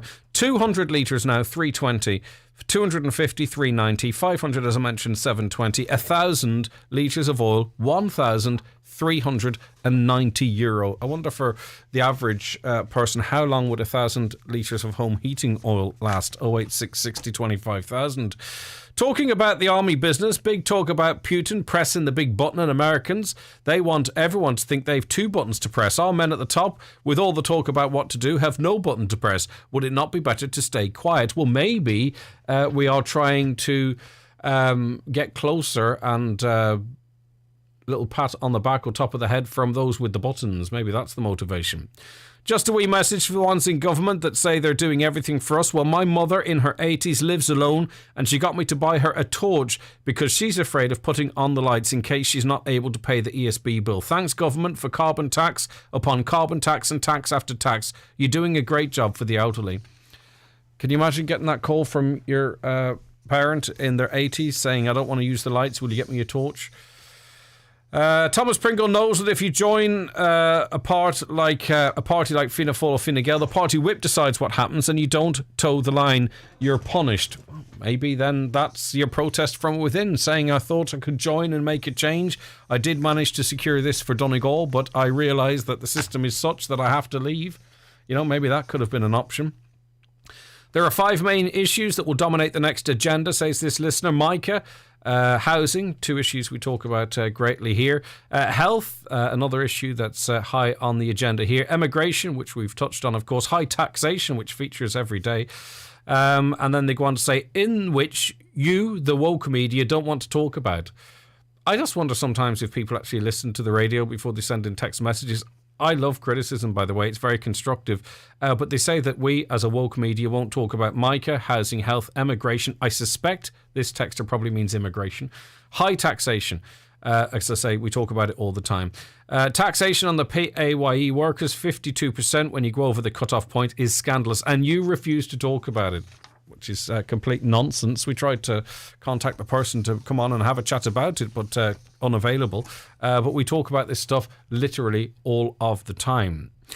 I'll never vote again. Not one opportunist deserves my support. That's one point of view. Aren't Fine Gael, Fianna Fáil redundant? Their policies are the same conservative establishment and incompetent ones that have failed the people of Ireland and benefited the wealthy. I think it's very important to note that there's an awful lot of people in this county and country that support Fine Gael and Fianna Fáil, and their vote combined exceeds by some margin Sinn Féin's.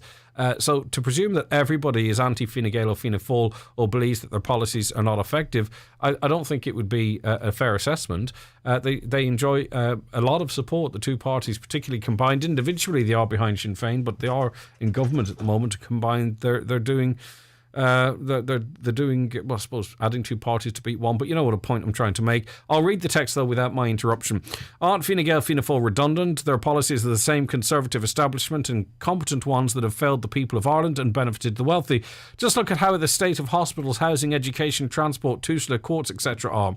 All go from crisis to crisis consistently, and the professionals and those in the know make a fortune, while the majority suffer or have to work harder to keep their heads above water. Maybe time to rebrand Fine Gael or Fianna Fáil. It's time for change from the outdated fake Civil War politics they expound. Sooner another election, the better. Greg, in relation to breast check, which we've talked about this week, of course, I needed an appointment. Nothing was coming, so I called them. They asked would I take a cancellation if something came up. The next day I got a call and asked if I could go and be there in 20 minutes. On the other hand, I also need a cardiac appointment as a follow-up from December 2020. I eventually got an appointment for the 25th of May, only to have it cancelled this morning until the 8th of August. Another, Ireland is definitely in a riskier position now thanks to the big mouth of our current leaders. Ireland was technically neutral and the reputation for peacekeeping worldwide. We now have a huge target on our heads from Russia. If Russia comes in here, we'll be as well to put our hands up as we be like Ukraine flattened. So remain neutral. We have enough army pay. We have enough army pay what we have. Yeah, indeed. I think we should certainly, before even we talk about increasing the army, those that currently serve should be rewarded in a respectful way. The thing about it is, though, the gap between where we are now and where we'd need to be to put up any meaningful defence against any invader is far beyond a few extra soldiers, a couple of tanks and maybe a helicopter. You know, we are so far behind. I would be of the view personally, and maybe looking towards my children and thinking that we I think we should have maybe used our neutrality a bit better, our not alleged neutrality, but our perceived neutrality. Put Paddy Differ up as a candidate for the election. He won't let you down. He speaks the truth. Yep. I mean, listen, I think it's inevitable at this stage that the Micah campaign will back candidates in the next general election. They'll probably do very well indeed. Who they are remains to be seen. But hey, it could be some members of disgruntled Fianna Fáil or Fine Gael that could end up going it alone. Who's to say? I agree with some points. This was Jim yesterday, a farmer we were talking to. This texter said, I agree with some of Jim's points, but I'm a small sheep farmer and Minister McConalogue is doing hard work in supporting the smaller farmer in Donegal. And if you share that view as well, by the way, please get in touch with the show. I know those that maybe are most angry or upset or don't like the way things are going might be more motivated to ring or call in a radio station. I accept that. But if you are someone who thinks that things are going okay at the moment, or you are a supporter of government, please feel free also to text in and call in, and your views will be obviously read out as well. 086 60 25,000 WhatsApps or texts, or call 07491 25,000. Good luck if you're playing the bingo today. You'll know yourself. It's jackpot day. Here are the numbers. It's time for NCBI Bingo on Highland Radio.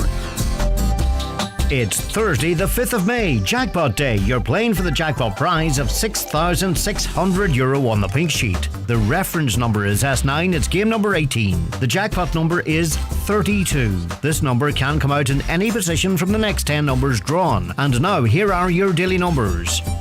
78, 8, 42, 39, 14, 88, 55, 22, 77, and finally 61. Phone your claim to 9104833 before 8 tonight, leaving your name, contact number and the name of the shop where you purchased your book, and we'll call you back the next working day. Get all your NCBI bingo information at highlandradio.com.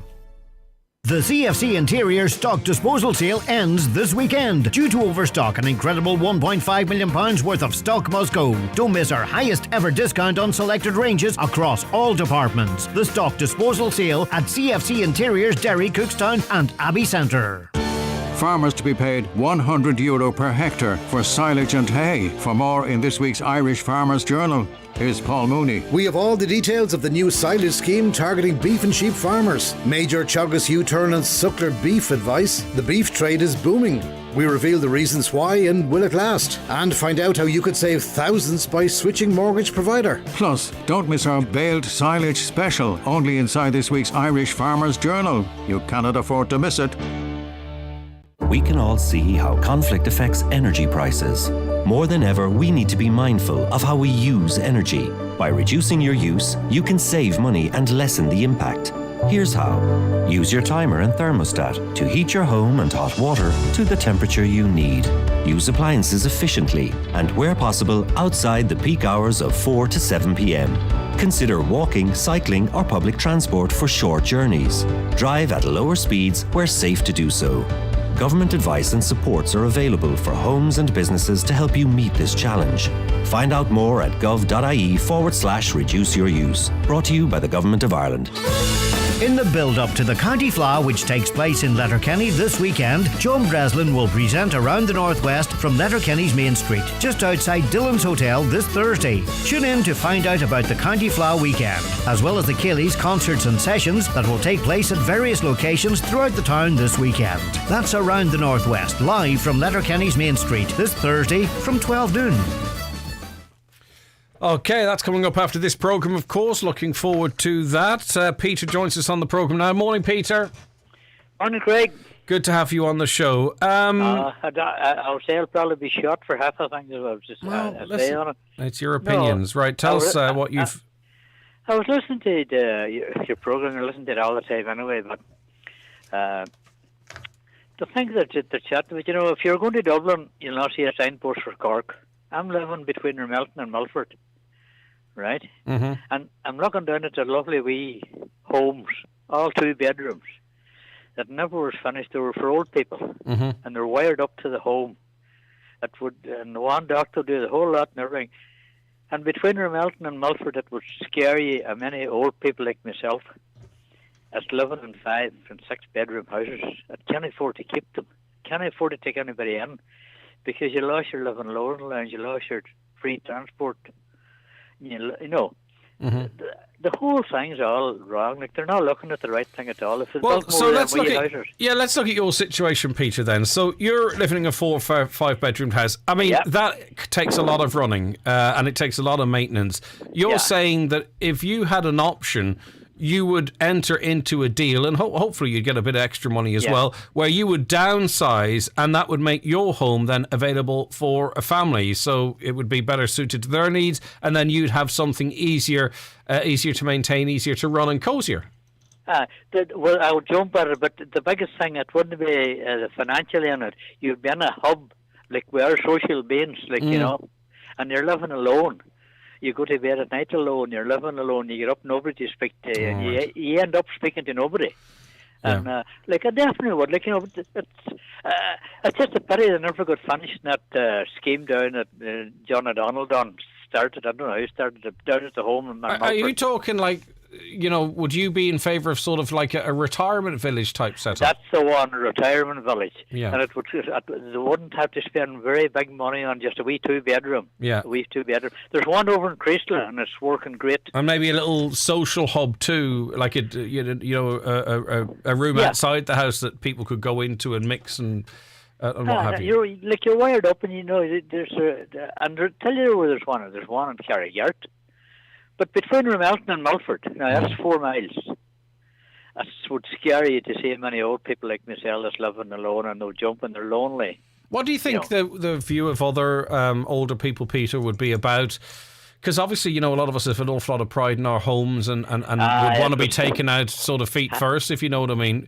It was handed down from generation to generation, but I'll tell you, them older people, if they get living on alone, for 14, 15 years, and the family has to come, and then you can't take anybody on to give them a room to free to look about you for you lost all your benefits. Yep. In other words, you almost become a landlord, and then that's you damned if you do and damned if you don't, and I'll be damned for even saying this on the radio. No. You've said nothing. You've said absolutely nothing that I think is controversial. I don't like being on my own for even when everyone's out of the house. You find yourself kicking around the house. Is it tough for you, Peter? You've said it is it? I'll tell you something now, Craig. I have a granddaughter stayed with me last night, and it's like okay. It's just nice to have someone there with you. It's just like winning the lotto. That's the difference. It's not a difference in day and night. It's the difference between a millionaire and homeless.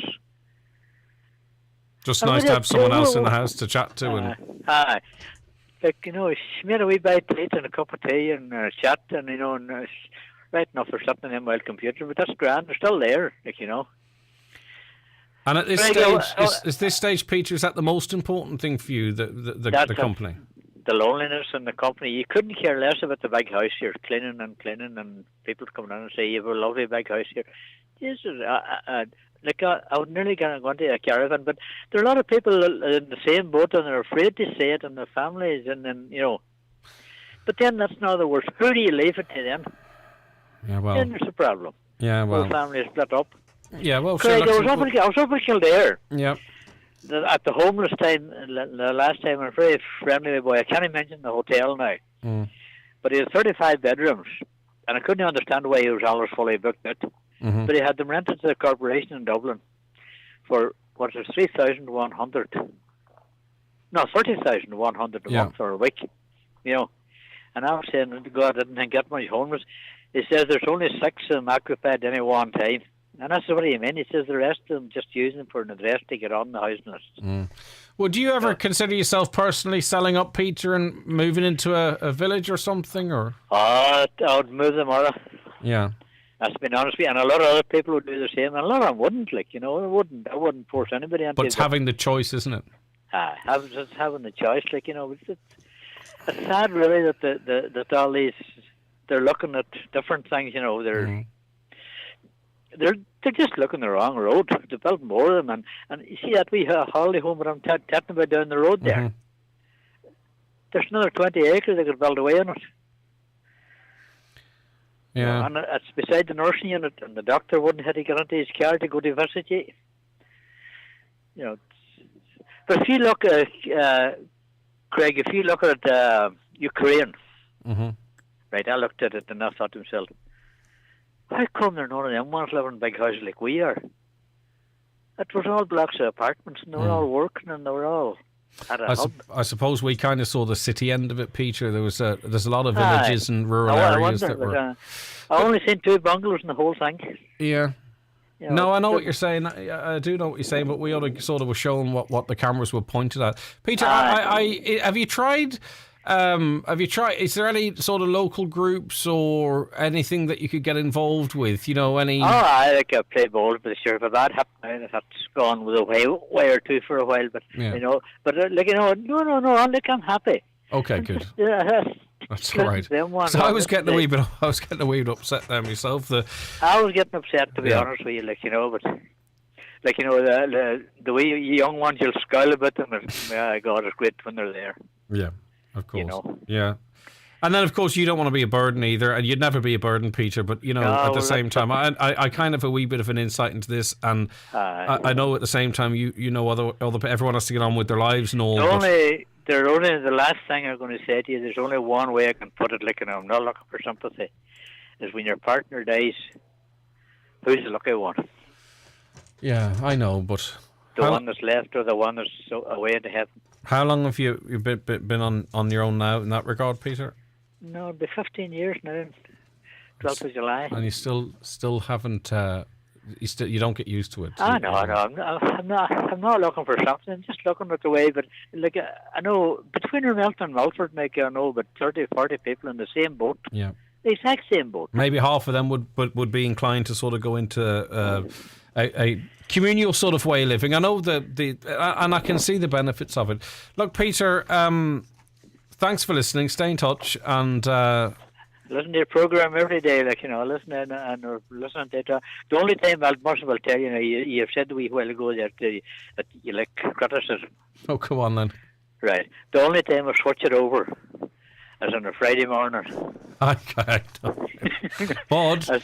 But Peter, the three of you start chatting together. The three of you start chatting together. That's our most popular feature. Is it? It is. I'm too old to sing, Sean. Or Greg. No, it's okay. Do you know what, thanks. Peter? Maybe if you were one of the three, we could change your way of thinking. Oh, that's what it is. Now we're sucking these, Louis. Peter, listen, stay safe, stay happy. Okay, thanks. All right, take care. Thanks so much. Bye. All right, take care. Bye, Peter. Okay, we'll be back after these.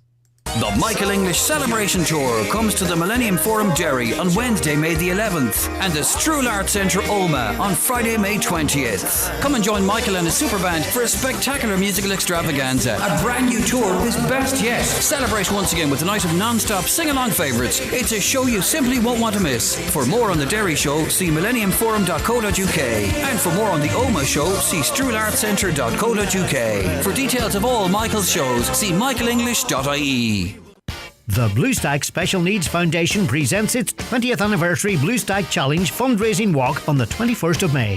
The Bluestack Foundation is dedicated to enhancing the lives of individuals with additional needs. They offer a range of supports to children, vulnerable adults and their families. This year's ambition is to fund expansion into the wider Donegal area. Registration closing soon. To register or donate, visit www.bluestackfoundation.com. This ad is sponsored by Print Supplies Donegal. There's more than me coming back to the Mountaintop Letterkenny.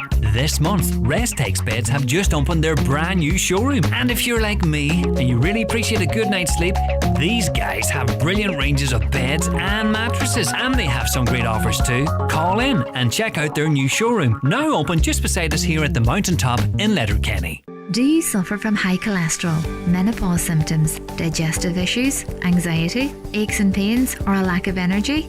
The highly trained team at the Natural Way Letterkenny can provide advice on natural remedies for a number of individual health issues. The Natural Way also has its own brand of herbal treatments to help fight fatigue, relieve digestive discomfort, maintain a healthy immune system and alleviate common menopause symptoms. The Natural Way at Letterkenny Shopping Centre, your one-stop health shop. Win with low prices from SuperValue with great offers like selected fresh Irish barbecue meats, any 3 for €10. Epic! Selected berries like strawberries and raspberries, any 2 for €5. Super! Personal Liquid 38 wash now half price. Unreal! And McGuigan Black Label Shiraz only €8. Winning! Win with SuperValue low prices. Enjoy alcohol responsibly. Okay, some of your requests now, and could you please say a big happy birthday to our granddad Michael in Tuban, Burnfoot, from Hayley, Abby, Keegan and Amy as well. Also, we've been asked to say wish Mary Ann Sweeney from Maher Clocher, Bumbega, happy birthday today from Mark, Caroline, Sarah, Kevin and James. Could you play a nice song of your choice? Indeed, we will do that for you. Also, happy birthday to Michael Barnes from Chivies. Hope you have a lovely day, and so say all of us. And also, happy birthday to Granda Michael in Tuban from Jackson and from Carter. Some lovely names actually coming in on the requests today. And look at for the day that's in it. We know that Dolly Parton has accepted her position in the Rock and Roll Hall of Fame. Fair play to her. Here she is.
Okay, that's the Rock and Roll Hall of Famer Dolly Parton there. Now, Dr. Alex Barker is psychology lecturer at Nottingham Trent University. He joins us right now. Good morning to you, Dr. Barker. How are you keeping?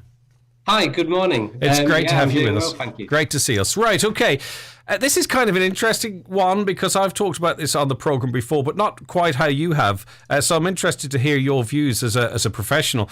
You're looking at shows like Love Island, Made in Chelsea, and other programmes like that. And you have a concern, or you've noted, that it is bombarding our youth with images of alcohol. So tell us a little bit more about your views in that regard. So we know that youth exposure to this content often leads to uptake in young people, and we know that reality TV shows are popular with young people. So we wanted to look at how much content is actually in these programs and how much this is exposing young people to this content. So we recorded all content in every reality TV show we saw that was broadcast on UK TV over a 1-year period. And we managed to look at all episodes from 20 different reality TV shows. In total, we found that while tobacco content was quite rare, alcohol and junk food content was regularly shown. So alcohol content appeared in 98% of the episodes we looked at, and junk food content was in 88% of these episodes. Yeah. And it's presented, generally speaking, I presume, in having it large, you know what I mean, in a positive way. And I just think with young people, a lot of young people choose not to drink. But when it's normalised in such a way where there's only sort of particularly one way that alcohol consumption is presented, it's going to influence people. It would be impossible for it not to. Yeah. So we speaking about how alcohol was presented. So we saw a range of different behaviours. So we saw audience members in the circle holding glasses of champagne, but we also saw the other end of the spectrum. So characters from Geordie Shore going out to a nightclub and having a really good time. And the thing is that, psychologically speaking, there's a theory called social learning theory, whereby people imitate behaviors of influential others. And these reality TV stars are often influencers themselves. That is their job. So if young people are watching these celebrities doing these behaviors, then they're going to copy it. Yeah, for sure. Whether it's actually like looking at it and going, I want to be them, I'm going to do that, or it's more subliminal. Either way, it has the same effect. Do we know if there's any product placement? I think there has to be a level of transparency. Do we know if is there any alcohol product placement in these type of programs? Like, in other words, are there drinks companies paying to make sure that, you know, alcohol consumption is in a prominent position, I wonder? So strictly speaking, paid for product placement for alcohol products is prohibited by the Ofcom Broadcasting Code. However, we saw examples where a particular brand is receiving widespread exposure from certain programs. So, for example, in Made in Chelsea, the characters walk into a bar and there are 14 bottles of a particular brand of whiskey being shown on screen. Now, I'm not saying that that's paid for product placement, but that brand is receiving a lot of exposure from that. Yeah, and it's casual exposure, which is probably better than an advert during, you know, the program itself. Right, so like I can understand why the focus for this study has been on reality shows because of the demographic. But what I was rambling on about on this program previously was Saturday morning television. And the way alcohol is presented on a Saturday morning, particularly with a youth audience, probably watching with their parents or guardians or whatever, every single channel, people are sitting there casually boozing. They're sitting having a chit-chat around at breakfast time on live programmes. It's on the BBC, and it's on ITV, and it's on Channel 4. I know that for a fact. And you flick between them, and everyone's just sitting around having a glass of wine as if it's perfectly fine. And for the majority, it is. But I can't understand how... I used to watch Tiswas on a Saturday morning or something like that there. Like, I can't understand how that's allowed. It's early morning and everyone's drinking. Yeah, it's a really interesting one, and I'm assuming you mean a particular cooking program. All of the cooking shows. Yeah. According to the Ofcom Broadcasting Code, alcohol content is allowed as long as it's part of the program. So if it has editorial justification, and I suspect that is how these programs are getting around. But it's not about is there not a moral responsibility? I mean, there's a moral code. Surely it shouldn't be about circumventing the regulations. Should they not look at it and go, you know what? We are giving this far more prominence. You cannot eat without having a drink. You cannot eat. You don't say, and here's a lovely dilutable orange here that goes really nice with this chicken. It's a particular wine, and also I think it sells the dream that you're only really enjoying yourself with one finger in the air, your little finger in the air, if you're also boozing. Yeah. I would totally agree, and I would. This research, what we're trying to say is that the Ofcom Broadcasting Code is not preventing this exposure. And they're never out of the pub on Coronation Street. Never out of the pub. Yeah. My previous research has looked at soap operas as well, and there is a lot of content there, and there is a lot of genuine brands featured there as well. So you take it in the whole, you take it in the round. Saturday mornings, of course, daytime TV. Then you're into the soap operas, which presents in inverted commas real life. Then into programs like Love Island, Made in Chelsea, presenting real life. Like, you would feel like an outlier if you didn't enjoy a drink. And I think non-drinkers who someone says, do you want a drink? And they go, well, I don't drink. You don't drink. You never drank. No, I've never drank. What, does it not agree with you? You know what I mean? Like, that's people who don't drink know what I'm talking about. And you can see why, because we're being convinced that you have to be boozing or there's something wrong with you. Yeah, you're seen as an outlier because it's so normalised to drink, especially on TV.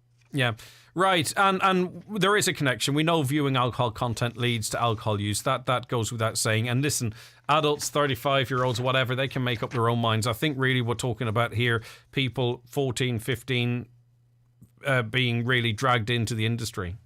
Yeah, we are. And through this study and other studies, we're showing that young people are really being exposed to this content, and it's likely having an effect on uptake. Alibi branding, talk to me a little bit about that. I think you've already touched on it in some of your explanation, but what is alibi branding? So alibi branding is when brands are featured that feature prominent features of a brand. So, for example, if you were talking about a particular, can I say brands? Yes, of course. Yeah. So if you were talking about Heineken beer, for example, if you use the Heineken Red Star instead of the actual brand, that is then alibi branding. So you're not using the Heineken brand, but you're using key features of the brand. Yeah, I get you. Or it could be the tick with Nike. You don't actually say Nike, but it's so recognizable that it's there.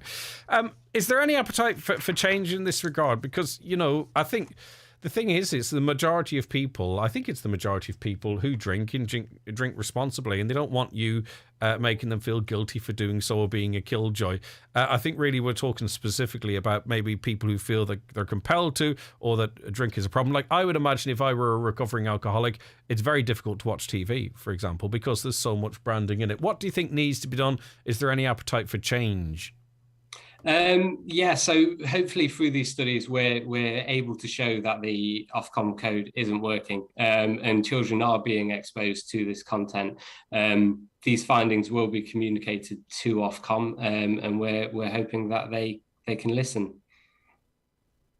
And that means that the lobby groups will have to up their game a little bit, because as soon as you start saying, look, we need to change, you need to listen to this, the lobby groups, who often pull a lot of policy strings, they'll kick into action. That's just the way things work, and it's whoever wins that war.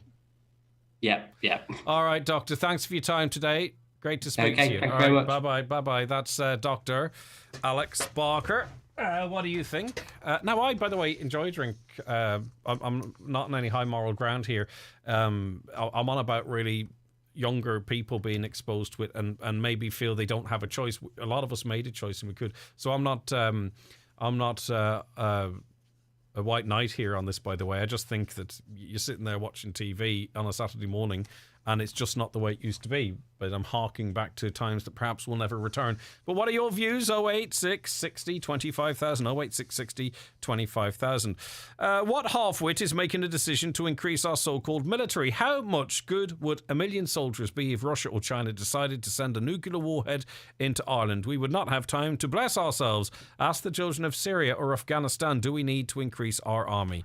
Shell announced tripled their profits. Their profits are obscene, what the oil companies through this crisis. And I haven't really looked at it yet, or it hasn't been explained to me yet, but how can oil companies be making so much money? They reported huge profits last year, and they're reporting even bigger profits for the first third of this year. We're in a fuel crisis. We are the mugs that can't afford to feed to heat our homes, run our cars, and now we have the oil companies making record profits. And who regulates them? Who's going to pull them up in it? Let's tax the living daylights out of them, windfall tax on them, and use that to help maybe specifically those that are struggling most with fuel poverty. We should be taxing them to high heavens. I'm not sure it's within the gift of the Irish government. Maybe the EU, they call the shots anyway, don't they? But it won't happen. That's just the bottom line. 086 60 25,000. By choosing Donegal Creamery's milk, you're supporting over 200 dairy farming families across Donegal in doing what they do best, producing delicious, fresh milk every day. For over 100 years, Donegal Creamery's milk has been brought to you daily from our dairy at Crossroads, Killygordon, the longest established creamery in the region. Support local farms, local families and local jobs by choosing Donegal Creamery's milk. At your local Centra, we have great offers this week. Like Centra Fresh Irish Round Steak Mince 500 gram, only €3. Half price Meridian Crunchy and Smooth Peanut Butter 1 kilo, now $4.94 each. And Chic Pepe Rosé Wine, only €10.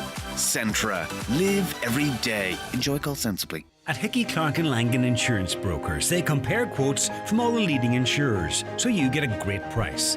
Home, motor and van, farm, holiday home, travel and liability insurance, they quote them all. So if the worst happens, you're covered. For a competitive insurance quote today, call Hickey, Clark and Langan on 9126688 or pop into their office at Ballymacool, Letterkenny. Hickey, Clark and Langan General Insurances Limited, trading as Hickey, Clark and Langan, is regulated by the Central Bank of Ireland. Highland Radio weather updates with Ireland West Airport. Enjoy stress-free travel this summer with Ryanair's brand new services to Birmingham, Edinburgh and Manchester. Ireland West Airport. You're flying. Okay, you're very welcome back to the programme. Let's look at the weather forecast for you right now. And I can tell you that largely cloudy this morning with scattered patches of light rain, drizzle and mist. Showery rain then will extend across the region during the afternoon and evening, but amounts will be quite small. Sunny intervals, temperatures 13 to 16 degrees. We welcome onto the programme now John Slattery and Ciara Whelan. Good morning to the pair of you. Can you hear me? Right, okay, we are having some slight audio issues there. We'll bring them back in. It normally fixes the problem. 086 60 25,000. Get your calls, comments coming into us. 086 60 25,000 or call 074 91 25,000. Okay, we will try and reconnect. John, can you hear me? Hello? Can you hear me? No. Okay, we are struggling with that one. Okay, we'll come back to that. Greg Pringle would be no different. George Lee thought he had the right attitude and numbers to join the government, as far as I know, Fine Gael, but he didn't last too long as they work at a tedious, hair-pulling rate. Sooner rather than later, he left it. It wasn't his idea of sitting at the heavily discounted Dole bar drinking. I'd say George would have got a fair use of that printer. Unfortunately, someone forgot to take the measurements, but George certainly got their measurements, and it wore thin and left before he became a non-moving speaking object like that defunct printer at our expense and not theirs. I'll try one more time. John, can you hear me? No, John can't hear me there. Rebecca can, though. Good morning, Rebecca. Good morning, Greg. How are you? Not too bad at all. We were talking there about drinking and I suppose the influence the media has, programmes have in trying to sort of make us do it. What's your story? Well, I made the decision to quit drinking at 23, and it was very difficult because everyone my age drinks. Everybody my age drinks from they were teenagers, and it's all we really knew, to be honest. Like births, deaths, marriages, it's alcohol. TV, it's alcohol. Like, I just think that something needs to change because people's going to end up thinking that that's okay. And alcohol, at the end of the day, it's a depressant. It's an addictive substance. And yes, not everybody becomes addicted, but some people can. And I think people need to open up to the dangers of it. Yeah, I think we need to get into a space where I don't think I had a choice. I don't recall having a choice. Did you feel you had a choice, Rebecca, to start drinking? Not really, no. It just was like, it's what you done. Yeah. That's it. Because everything, as you say, communions, confirmations, christenings, a success in sport, a death, everything all ends up in the pub, doesn't it? Not for everyone, by the way. That's a generalisation, but you know where I'm coming from, Rebecca. Yes, Ireland as a whole, I feel, puts alcohol on a pedestal too much, and it's a bit too normalised, I think. Did the messages dry up at all when you let it be known that you were stopping boozing, I wonder? Or drinking. So I say boozing. Boozing kind of has connotations of drinking a lot, but it's just the way I'd describe it. But drinking, you know what I mean? Well, yes, I definitely lost a lot of friends. You know, people that you think are friends, but they're really only drinking partners. Changed my whole lifestyle, really. It was really tough at the start. It even was like, it was scary to nearly come out and say that I don't drink because, you know, if I was at a function that I would with people that I drank with before and they say, do you want to drink? And I'd say no. They're like, are you sick? Is there something wrong with you? You know, so it was nearly, I was ashamed nearly to be alcohol free. But you would have that conversation pretty much every time you're out. I'm sure there's some person that offers a drink and you say, I'll have a Coke or something, and you go through the explanation. You probably have to do that every time. They'll say, oh, you'll have one. Sure, one won't do you any harm. Sure, go. And I'm like, I don't want to. Yeah. And did you find a big difference in yourself, or it depends on how everyone, 2 drinks can affect someone the same as 10 drinks can affect another person. But did you find a big difference in yourself when you gave up drink, Rebecca? Oh, like amazing. Like my mental health, like whenever I would drink the next day, I would just put it down to a hangover, but it was like what I call hangxiety. And see, since I stopped drinking, it's like something shifted on me. Like I'm more clear-headed, I'm more productive. I live in the present moment. I'm not living for the weekend to go out and waste time and energy for getting drunk. So I feel so much healthier and so much better. Yeah, any anxiety at all, alcohol just magnifies it hugely. Oh, it's just adding fuel to the fire, really. Yeah. And you were listening then to the interview with the doctor. I mean, you can we all see what he's talking about, the fact that, Love Island, Big Brother, any of these reality shows, it's all, there's a lot of drinking. 98% of episodes contained alcohol. I know, and like, see, once I've stopped drinking, it's only now that I actually really, it's like I've opened my eyes to it, and I notice it so much more, because before, you just didn't notice it was like subliminal messages because it was so normalised. But now I think it's everywhere, and especially, as you say, for young teenagers, I think it can be dangerous. Have you found yourself less tolerant of people drinking? Yeah, I wouldn't really surround in myself. terms of them getting a wee bit noisy and repetitive? And like, I'm sorry for doing that to you, Rebecca. Oh, no. No, I'm only joking. Okay. I don't mind being around people that's drinking, but like I always call it the gremlin hour. If it gets to a certain stage, I just get in the car and tap it. Yeah, I suppose too, you have to slip off or you end up driving everyone all over the place as well, do you? Exactly, yeah. No, I usually leave before 12. Okay, listen, Rebecca, thanks for that. I'm glad it's working for you. Oh, no problem. Take care. Lovely to chat to you. I'll try John one more time. John and Ciara. Can you hear me, guys? No? We can hear you. Sorry, that was my fault. Sorry, That's okay. Greg. That's no problem. John Slattery, Ciara Whelan, Fulch Ireland and Virgin Media One Television. They're teaming up for an exciting new 6-part domestic travel series. Are we there yet? It involves you guys and your children. And all the filming's been done, has it?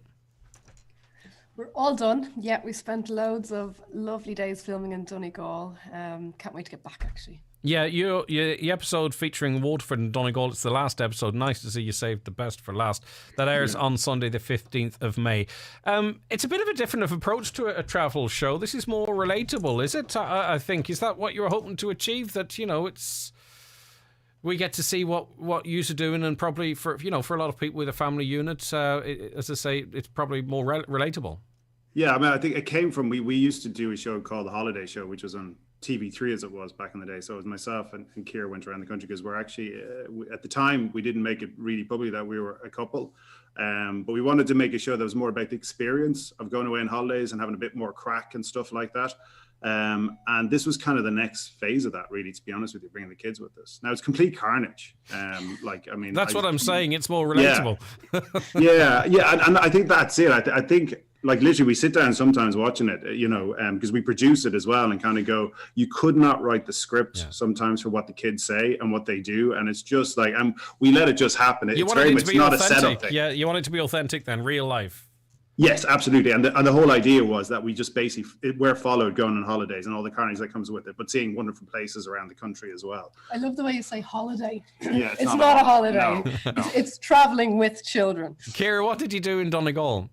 What did we not do? The problem with Donegal is just massive, isn't it? We did get around, though. I think one of my favorite things is we stayed overnight in Fanad. That was amazing. Something I'll never forget. And then we did the usual stuff like the pet farms. We were in Lurgy Brack. We went to, I didn't think a gardening centre could be so exciting, but we went to Tropical World. In Letterkenny. The kids loved that. The beaches. It's not a garden centre, beaches. though. It's not Actually, a garden centre. no, because you've got the whole they've got the whole place with all the animals and spiders, and there's a butterfly thing in there, which like actually blew us away as well. When you walk through an area, it's just all these butterflies flying around. I just like the heat. I'm staying. I'll get me in a cage here. I'll live with the butterflies because I just love this humidity. And do you think this is more like this is going to be more relatable to overusing that word, but because our eyes were open more to holidaying at home through the lockdown? So is this a program that maybe works better now than it might have, 2 or 3 years ago when everyone was looking to Portugal or Spain for a break? I think what this will do, hopefully, is basically show people what's in the country, because I think you can underestimate what Ireland has to offer, to be honest with you, because it's got pretty much everything. And we didn't really set out to do this as a post kind of COVID, series. It was literally something we started a couple of years ago. We traveled around post-COVID and pre-COVID, and it was just more like it was more about experiencing Ireland rather than just showing Ireland, if you know what I mean. And within that, I think Ciara is right. Places like Donegal, I'd never been to Donegal before, so it was completely new to me. And actually, Ciara, we had to write a list because there were so many. This is Ciara now. She's also, you have been to Donegal before. Before we had our own kids, we used to borrow other kids to bring on holiday. So we actually brought my sister to Bundoran. Do you remember that? Yes, it's all floating back now. Yeah, okay. Correction, I did go to Donegal. So it's handy that we have our own kids to drag around the place anyway. For sure, but as you say, it's like a warts and all experience. There's still enough in there to encourage people to do it, I presume, to travel with their children. I think the key with it is it's not. We didn't make it a show for just families. I mean, this, because of the hilarity of the children, because of the crack we have, because of all the different things we do. I think there's a much wider audience enjoy this, and a lot of friends of ours that don't have kids think it's hilarious as well. Now they would say that, they wouldn't say it's crap. I love that kids love it. Like the start at 6 o'clock before bedtime, and actually the feedback we're getting from other children is amazing. So I love that. It's good to see us in this country starting to move programming a bit forward and not thinking that everything has to go into a certain slot in the evening. I think that's a cracking time for it, just as people maybe are sitting down to have their dinner or whatever, and it's an alternative to the chase on +1 or whatever or whatever it might be. Do you get into the because I haven't seen an episode yet, unfortunately, but the cost, because presumably the cost of holidaying in Ireland varies from where you go. Do you touch on that side of it? It's not that sort of series. It's not about picking holes. It's about showing what's best. But saying that, Ciara was talking to somebody recently, and I think today she was talking about, if you look around, you can get deals, first of all. Second of all, one thing I heard her say the other day, which is very true, if you've got a friend in Donegal, go up and visit them for the weekend. Yeah, I think and go see all the other stuff. And there's loads of free stuff out there as well. Yeah, there's ways to bring your costs down. I think I love during lockdown, we all had our 5 kilometers. So if you go and visit a friend, they're going to know every inch of their 5 kilometers. So make use of that. And don't say anything, but maybe even 10 kilometers. Say nothing. Say nothing. Yeah, but because of course lots of us in our own counties were experiencing parts of our own counties for the first time, which was was a wonderful thing. And as you say, you know, it's nice to make a program that's proper family entertainment. It's nice to be behind that, I presume. And and that was all. I think since we started doing the holiday show, which was like over nearly 10 years ago, and we were going away together, it was always about doing something about like what you would experience when you're on holidays, rather than here's a beach, here's a hotel. And a lot of the stuff that happens in the holiday, a lot of stuff that happened in the holiday stuff we never expected to happen, and that made it into the series, and that proved to be hugely successful from that perspective. And I think this series of Are We There? Stop kicking me, I'll stop talking in a minute. I pins and needles in my foot, genuinely. I'm not usually kicking tells me it. to stop talking. Well, you are talking Yeah, I know. to be fair. But this series was always about kind of just following us, doing what we're doing, rather than it being a kind of a travel series. I mean, it's an element of reality TV there as well, too. Yeah, really. But real reality TV rather than set up reality. Exactly. Of course, it's not scripted reality. This is and that's why it'll be relatable. Listen, I'm really looking forward to watching the episode on Sunday 5th and catching up on the the other episodes. It sounds like it's great fun as well. And if I presume your 3 children get on better than you two do. Well, they don't kick each other as much. No, she does it all the time. Listen, I'd say half the time at least you deserve it. Come here, John. John and Ciara, lovely having you on. Thanks so much. Thanks so much. And congratulations on the series. That is John and Ciara. Are We There Yet? It's their show, which airs on Virgin Media 1 television. The episode focusing on Waterford and Donegal airs on Sunday, the 5th of May. It's 11 o'clock. You tune to the 9 till noon show. Time for a news update. Good morning, Michaela Clark. Thanks, Greg. Good morning. Voting is underway in what could be an historic election in the north. The Stormont Assembly elections are taking place against the backdrop of unionist divisions over the Brexit protocol. Opinion polls show Sinn Féin are set to be the largest party when the votes are counted and will have the right to nominate the First Minister. Raising the cost of rent in the Dáil is like shouting into the void, according to Donegal Deputy Thomas Pringle. Speaking in the Dáil last night, Deputy Pringle highlighted the need for urgent action on the soaring cost of rent and how people are now at crisis point and losing hope. He said homelessness is becoming a serious issue in the county, with 97 people in the northwest provided with emergency accommodation in 1 week alone in March. The government won't oppose a fresh motion going before the Dáil later on the sale and supply of turf. The motion, which is being put forward by independent TD Michael Fitzmaurice, is calling for exemptions for people with turf harvesting rights. It's also urging government to place turf on the same regulatory footing as timber and peat briquettes for a reasonable period, which would ensure a ban is no longer necessary. At least 3,000 extra soldiers are needed to address security threats posed to Ireland in the wake of Russia's invasion of Ukraine. Foreign Affairs Minister Simon Coveney told the Irish Independent he would soon bring a memo to Cabinet to drastically increase spending on defence forces. Patients are waiting over 3 months for a gynecology appointment at Letterkenny University Hospital. Hospital consultants are warning of a perfect storm in gynecological care due to the pandemic, increased demand and staff shortages. And Donegal company Mulrines has signed a multi-million-euro deal with Lidl. The €8 million partnership will see Mulrines juices and smoothies feature on shelves across 210 stores throughout Ireland, Northern Ireland and Britain. Those are the latest headlines. We'll be back with an update again at 12 noon. Okay, Michaela, thank you very much indeed. Back with more after the break. And by the way, also, we're going to be back in the garden with Paul. If you have any questions as it relates to anything horticultural, get in touch with us. 086 60 25,000. We'll get all your questions answered before 12. The fishermen working the seas off Ireland bring us a real bounty every day. Like Irish crab meat, low in fat and brim full of protein, omega-3 and essential vitamins and minerals. For lunch or dinner, Irish crab meat is a delicious shellfish you can buy cooked and ready to go in your supermarket or fishmongers. For great recipes online, like crab pasta with cherry tomatoes and basil, visit boardbia.ie/crab and make everyday meals amazing. It's back, and it's bigger and better than ever before. The one, the only, Grove Furnishings, a sale odyssey, your local easy living store. Grove Furnishings' big anniversary sale is now on at Kiltoy Road, Letterkenny. Atlantic Technological University Donegal's May Open Day will take place on Thursday the 5th of May from 3 to 7 p.m.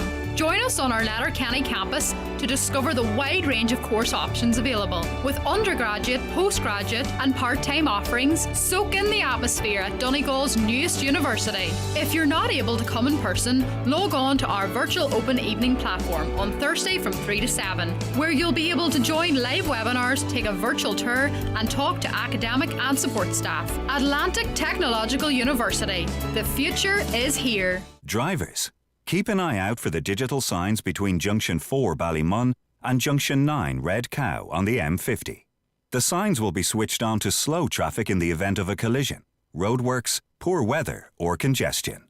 Lowering your speed will help protect you, other road users, emergency responders and road workers. Respect the speed displayed and help keep the M50 safe. A message from Transport Infrastructure Ireland and the Road Safety Authority. Okay, one of the largest charity fundraising events takes place this weekend. It's Darkness into Light. It's Saturday, May 7th in the early hours of the morning. This year, we'll see events take place right across the county and country, and indeed the world, organised to raise vital funds for suicide charity Pieta. And we want to give people out there who are organising events an opportunity to let everybody else know what's happening if they want to get involved in their local area. If you want to pass on your details to us, 086 60 25,000, or better give Caroline a call on 074 91 25,000. Right, we're going to start in Letterkenny. Darkness into Light, Letterkenny. We're joined on the programme now by Karen Quinn. Hi, Karen. Hello, how are you doing? I'm doing good. Thank you for joining us. Okay. Thank you. Right. Tell us what's happening this weekend. Okay, so this weekend we have over 500 people joining us at the Letterkenny Community Centre for Darkness into Light, which we're absolutely delighted about. We're also very excited to announce that we have a raffle for the first time that is in circulation at the minute, and again all proceeds go to Pieta House, which includes wonderful prizes, artwork from Emma Grace International, folklore candles, Wild Twig, and also Laura Buchanan and Donegal Girl Draws have all kindly donated pieces of their artwork and I suppose their work to us for that draw. And then we'll also be selling a children's book as well on the day, and again all proceeds go to Pieta House. So remind people how they can get involved. You've already got over 500 people, but for those who go, you know what, the weather's looking pretty good, I want to be involved in this, do you register in advance, do you turn up, or what's the process, please? Well, you can register in advance. All you have to go onto is darknessintolight.ie, click on your local area and register from there. Or alternatively, you can show up on the day. The registration link will be available for a week afterwards as well. Mm-hmm. So if people are feeling like in the moment a little bit inspired and they want to come along, then they're more than welcome to do so. Brilliant. And how's the raffle working? Will that be conducted on the day, or is that online, or what's the story, Karen? So the raffle link is available online. You'll be able to access it through our social media accounts. We have an Instagram and Facebook. And then the winners will be drawn on the day. All right, so it is about raising funds for Pieta, of course, but in terms of taking part and the symbolism, it's not your first one, Karen, is it? This is my very first one. Oh, yeah. Is it? Okay, excellent. Okay, so we'll talk to you after the fact and maybe get a sense of that. We appreciate your time this morning and good luck with it. It's going to be huge, obviously. Thanks, Karen. Thank you so much. Take care. No, take care of yourself. Thank you indeed. Angela Gallinad joins us. Hi, Angela. Hello, good morning, Greg. How are you getting on? I'm doing good. Darkness into Light in Buncrana. Give us the details. So we are going to be starting our Darkness into Light this year in the same route as previous years. So it is an early start. It's 4:15, and just to remind people that it's 4:15 going Friday into Saturday as opposed to Saturday going into Sunday. So there's a bit of confusion over the years. So it's going to bed really early on Friday night and then getting up all perky and ready to go. We will be welcoming people from 3:45, and the meeting point is the local secondary school Wara, and that is on St Orange Road in Buncrana. Mm-hmm.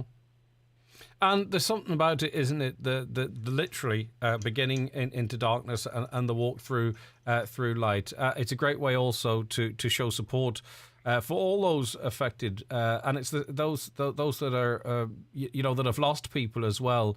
There can be a great unity there. Absolutely. I mean, I've been involved in it for about the last 5 years, initially as a walker myself, and then just been really inspired to get involved as a volunteer. We are very fortunate in Buncrana that where we start, we walk along the shore front. Myself and the other organiser will be out lighting that all up from 2 o'clock in the morning. It looks absolutely beautiful, and that moment where you go from darkness into light, it's really quite inspiring. And everybody comes away with this great sense of, I'm so glad I got up, I'm so glad that I was involved in that. It's a real community spirit on the night.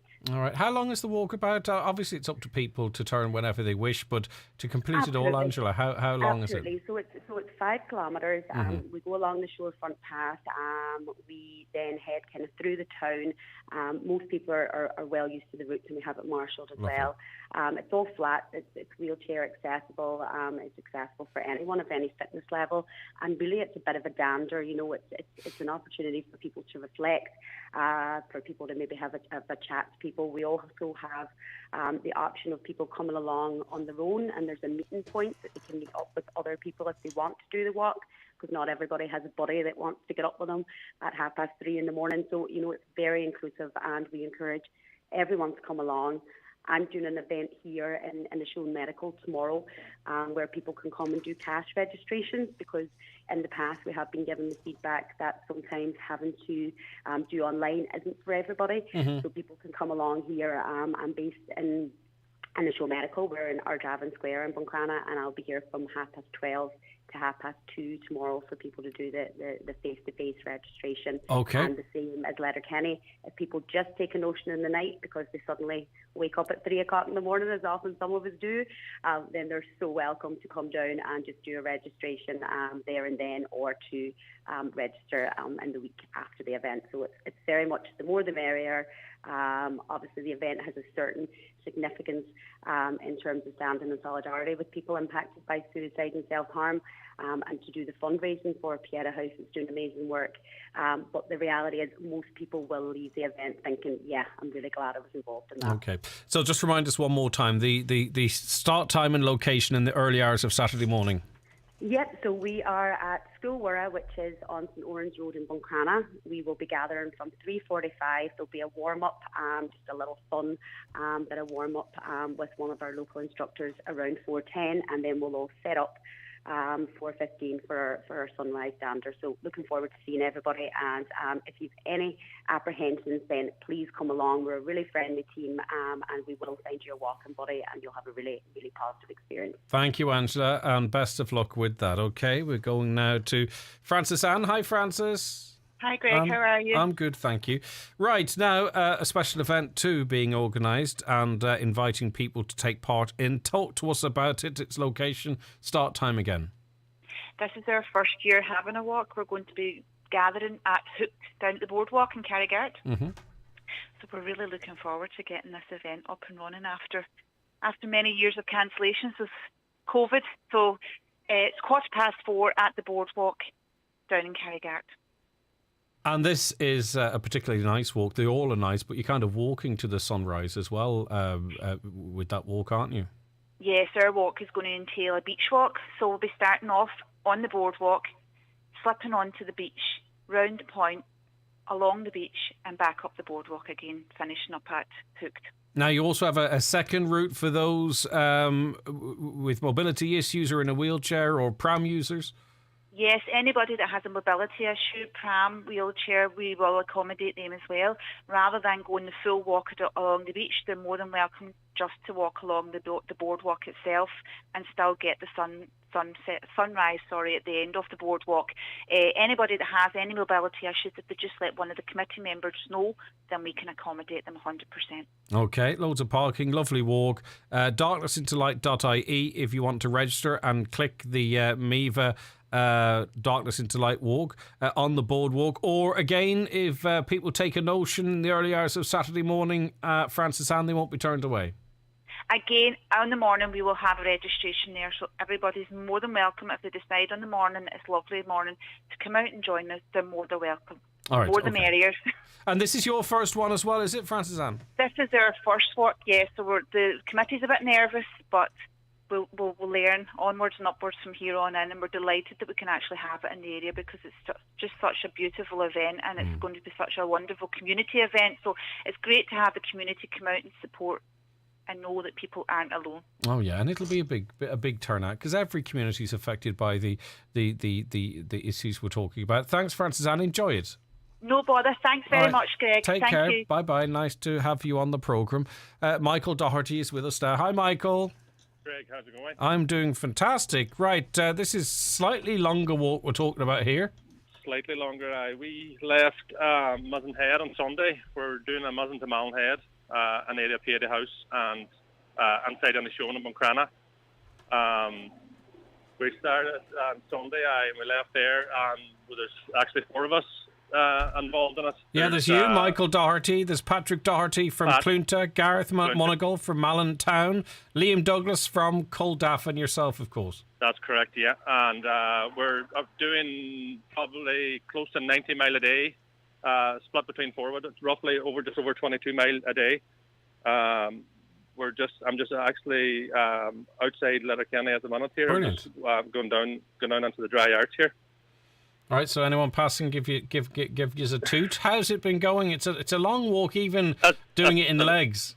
It is. So we're starting to find there's a few blisters here and a few aches and pains. But no, once we got onto Donegal there this morning, they seemed to kind of leave us. We got a great boost there, so we did come onto Donegal. It's exciting. We know that it's coming close now to the end of the walk and all, and it'll be good to get into the hometown this evening. Now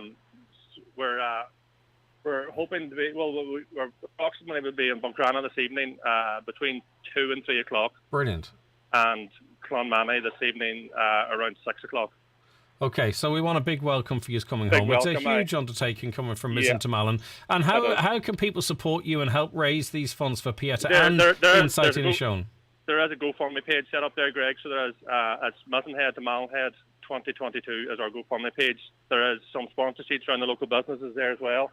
And we'll have bucket collectors in the town, in Buncrana and Clonmany this evening as well. Brilliant. So just give us the timings then, so that people can come out and give us a clap and a few quid. Between 2 and 3 now this evening, we'll be hitting Buncrana and 6 o'clock and Clonmany. Brilliant stuff. Listen, well done, Michael, Patrick, Gareth and Liam. It's a brilliant undertaking. Great to see Insight Inishowen included in that as well. But obviously, being of the area, you would know the great work it does and why it needs its support. All right, well done. Greg, could I give a big shout out to all the sponsors as well? You can, of course. And all the sponsors and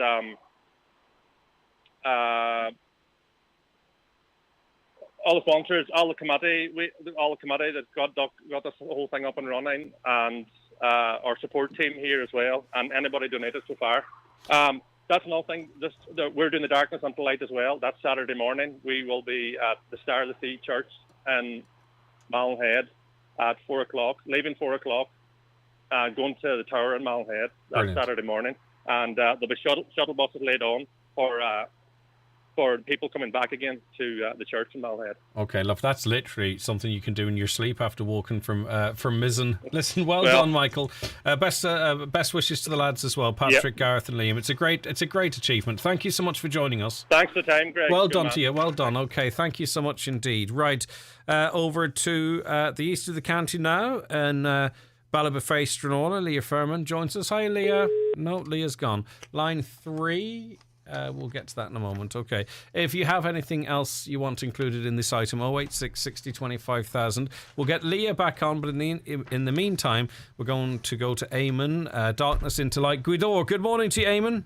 How's the form, Greg? I'm doing good. It's good to get back out, being able to do this physically with other people as well. Because, there's an awful lot of people that would have found what we've been through for the last couple of years mentally challenging, and maybe this will be the event that they come together with their fellow men and women in the community. Yeah, but normality back in it, and we only got to run the once in 2019. Mm-hmm. It was kind of cancelled since, People were doing their own thing, but yeah, it's good to get it together. Now, people can register online as you can for all of these events, or you can call into Inadneamh Podrig as well on Friday between 2 p.m. and 4 p.m. So talk to us about the start point, the start time, and what the walk entails, Eamon. Yeah, well, tomorrow up at the community centre, I'll be up. Mary and Annaline's up there if anyone wants help getting registered. And the starting point, we're meeting at the Urquhart in Gweedore. Like the walk starts at 4:15, but like to be there a wee bit early, you know, there's tea and there's a couple of different things. And we're heading for the main road, over the face of Shinog's pub, and a couple of 100 yards down the road, then up Carrigychaskin, and it goes up through the back of the industrial estate where there's a wee park walk. Yeah. We're including that this year. And just out top of the industrial estate, turn right then down the drain, and you're coming back to the Urquhart over through Gweedore, and the sunrise then. And beautiful. Now, the sun won't wait, so we do have to be on time, Eamon, isn't that right? Yeah, we have to be on time. I'd be there good and early. Like, well, we only ran it the once, and when we did, like, there was a good gang, you know, together and chatting and whatever. Was it a nice experience, that element, in the middle of the night, that shared interest, out for something that's important, out for something that we've all been either directly or by 1 or 2 degrees of separation affected by, and I'm talking about, mental health and suicide. There's something special about people gathering, making that effort, getting out of bed and being together, Eamon. Yeah, everyone's there for their own reasons, you know, and there's a lot of families around here that was affected by, or people that know, you know, yourself. Yes, yeah. It's all different reasons for everyone to be there, and no, it's nice. It's a nice atmosphere, and you know yourself. Well done, Eamon. Done a great job there. Register online or call into. You'll actually be there yourself with the team at Inadneamh Podrig tomorrow between 2 p.m. and 4 p.m. to register for that walk in the early hours of Saturday morning. Well done to you. Thank you very much indeed. Now we do have Leah back. Hi, Leah. Hi, Greg. How are you doing? I'm doing good. Right, the countdown on to this year's Darkness into Light is well and truly on. And am I right in saying, and I'm surprised by this, this is the first time it's being held in Ballybofey. Yeah, absolutely. We're getting really excited. First time in the Finn Valley in general. So, and it's so nice hearing from everybody else this morning. We've been so focused on our own event. You know, you kind of forget that there's this big wider world of darkness into light in Donegal, in Ireland, and internationally, and it's such a fantastic movement. We're delighted to have it in the towns this year. Yeah, now the start point, the gathering point, and again, this is great because there's good access, good parking, is the Finn Valley Centre. The walk starting at 4:15, so you'd want people to arrive a little bit earlier than that. Talk to us a little bit about the route, Leah. Yeah, absolutely. We're delighted that the Finn Valley Centre have allowed us to start the event there. It's a great spot. Really important to say, and for everybody, there's no parking around the Finn Valley Centre or in Ardmacul or in the Railway Road, which is the road between the chapel and the Finn Valley Centre. And that's just because of the residents locally and for health and safety. So okay, my bad. So where do people park? There's loads of parking around Ballybofey and Stranorlar, as everybody knows. So there's the main car parks in Ballybofey, Stranorlar. There's on the access road coming in from Letterkenny, around the doctor's surgery there in Stranorlar. So lots of places around there. Just don't come too close to the venue because we've got over 650 people registered so far, so there's going to be a lot of activity down there. That's a huge number, Leah, isn't it? Has that exceeded the organisers' expectations? It's around about where we expected, and the reason why is because, as you mentioned with your last caller and a few of your callers, it's such an emotive issue and it's affected so many people. Even in the Finn Valley in the last, 12 months. But I think also because of COVID and we haven't been out as a community in so long, people are grabbing it as an opportunity to come out and be with their community and see friends and neighbours. And, it has that lovely community social vibe as well of people just, getting a chance to stop and chat and see each other again. All right, so, people can register online again. Or what alternatives are there for those that can't register online or choose not to, or might just make a last-minute decision, Leah? Yeah, absolutely. Register online. We also have a team there in the base in Stranorlar tomorrow if somebody wants to come down and pre-register and then come on the morning. And we will have we've got an amazing team of volunteers and a great committee, but we'll only have a few available in the morning to take registration. So we really want to encourage people to register in advance if they can. And just one other wee note, we've got our reflective kilometre for the walk is through Trumbull Woods, which is going to be beautiful, but remind everybody to bring a torch or a light of some description. We'll have it lit up, but just bring that little bit of personal light for your own walk. Just so you can check your footing, of course. That makes sense. Listen, Leah, thank you very much for that. That's Darkness into Light, Ballabafay, Stranola. The first one they've held there, and already a huge interest. You can register online for all of these events. Go onto the Darkness into Light website, select your area, select your region, and register. And you're raising funds for Pieta. Right, I think we're going to Portneuf now. Is it Bernadine? Hello, Greg. Yes, it's Bernadine here. Yeah. Good morning, and talk to us about what's happening in Portneuf this weekend. Okay, so this is be our first Darkness into Light walk in Yarn and Portneuf. Due to COVID and all that, we've applied for it 3 years ago, so this will be our first walk. So I think everybody in Yarn, Portneuf area is looking forward to have a meet and greet and talking to people again and out and about, which is great. And what a spectacular walk you have lined up. Talk to us about it. Okay, yeah, Greg, we're starting from the Damen Centre in Portneuf here in Kilclooney. So we leave the Damen Centre and we walk in towards Hanover's pub, and we walk over to Portneuf to the church, and then hopefully we'll get the sunrise then looking out over in the Ski Islands as well. And that's then going back to be into the Damen spectacular. Centre. Yeah.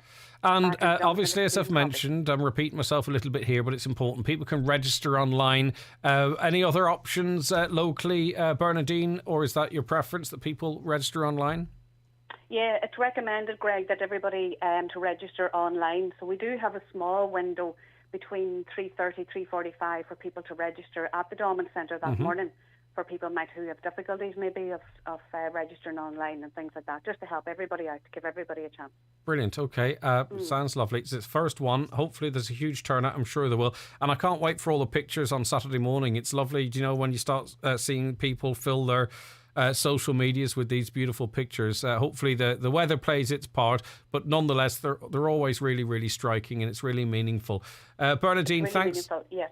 Anything else you want to add before we go? No, that's it. Just looking forward to our first walk now in Yarn on Saturday morning, which will be great. Okay, and the meeting point and time again, one more time, Bernadine.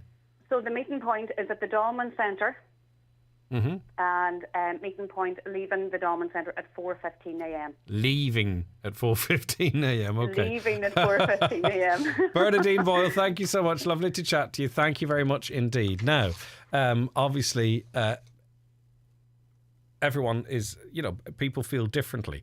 And sometimes when we talk about things like this, it can have, when everyone else is sort of feeling inspired and enthused, depending on where people are in their life or where they feel, it can have a different effect where it can make them feel maybe a little bit worse or a little bit down. And that's understandable too. But the most important thing, whenever you feel in a space where you think you need help or you think you need to talk to someone, you do it. And the Samaritans are there for you always. So if you listen to this conversation, you're going, I'm not where everyone else is. This won't do it for me, or this makes me feel a little bit worse. And it's not the fault, by the way, of the event or anyone talking about it, but I just understand that sometimes maybe these conversations can make people feel worse. So there's numbers here and help for you. 116123, 116123. It'll do no harm if you don't feel great just to speak to someone and have a chat, tease out the conversation, see how that works for you. 116123. That's the Samaritans, completely and utterly confidential, of course. They are there to help you at any time, day or night. And also, if you go to the website, you can chat to them online, because it may be the step to talk to someone face-to-face over the phone, but you know what I mean, might be a bridge too far just at this time. They have web chat available for you, or you can even email them or write a letter. So there's lots of ways to have a conversation if you're just feeling different to how you think maybe other people are feeling. And the Samaritans and other organisations are there for you as well. COVID-19 can still cause serious illness, especially in people at higher risk. We need to keep protecting each other. So stay home if you have symptoms.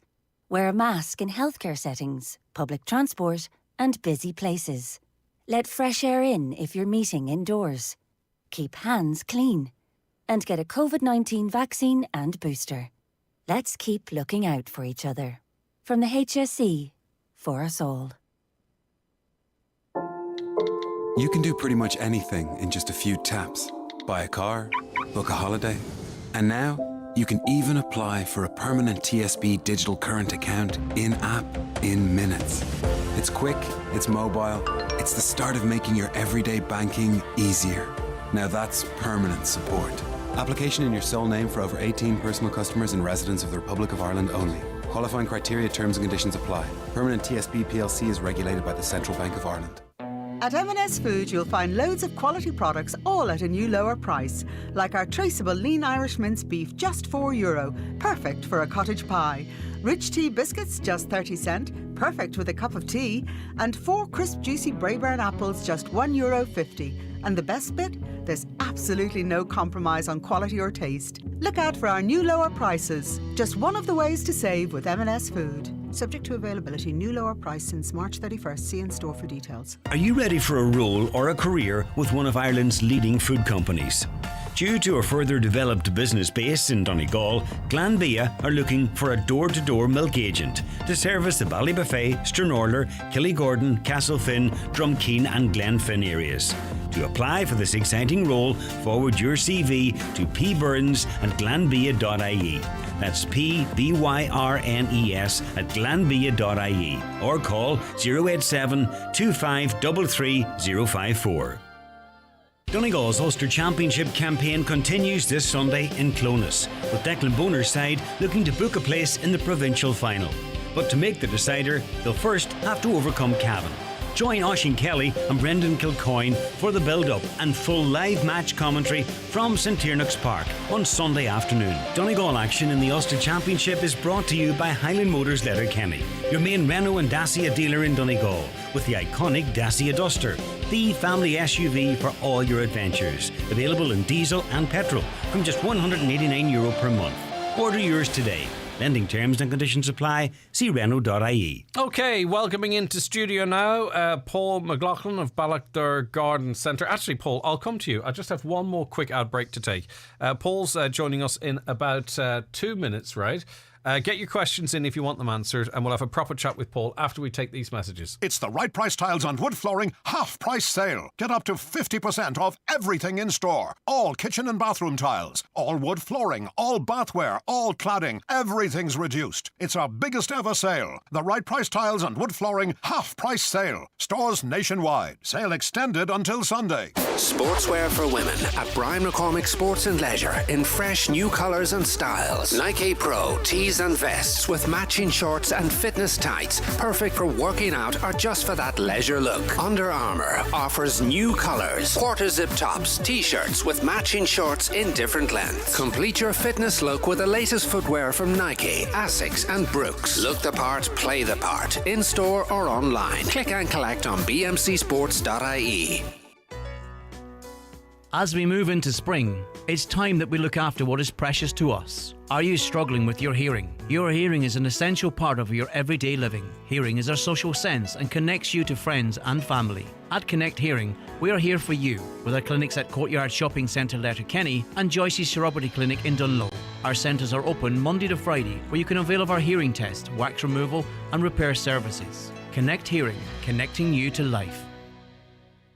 If you are 65 or over, or you have a weak immune system, you can now get your second COVID-19 booster vaccine. Your vaccine is due 4 months after your last vaccine. It will improve your protection from COVID-19. You can book a vaccination centre appointment on hsc.ie or contact a participating GP or pharmacy. For more information on your second booster or to book an appointment, visit hsc.ie or call our team in HSE Live on 1800 700 700 from the HSE. Okay, you are welcome back to the programme, and welcoming properly onto it now, Paul McLaughlin from Ballachdor Garden Centre, Letterkenny. Good morning, Paul. Good morning. Hi, Greg. It's amazing how nature, it's somewhat predictable, but since we spoke last, everything seems to have exploded into growth. Yes, growth's really kicked off now. Sort of those wee dry spell there, and then Saturday's bit of rain came along, was much needed.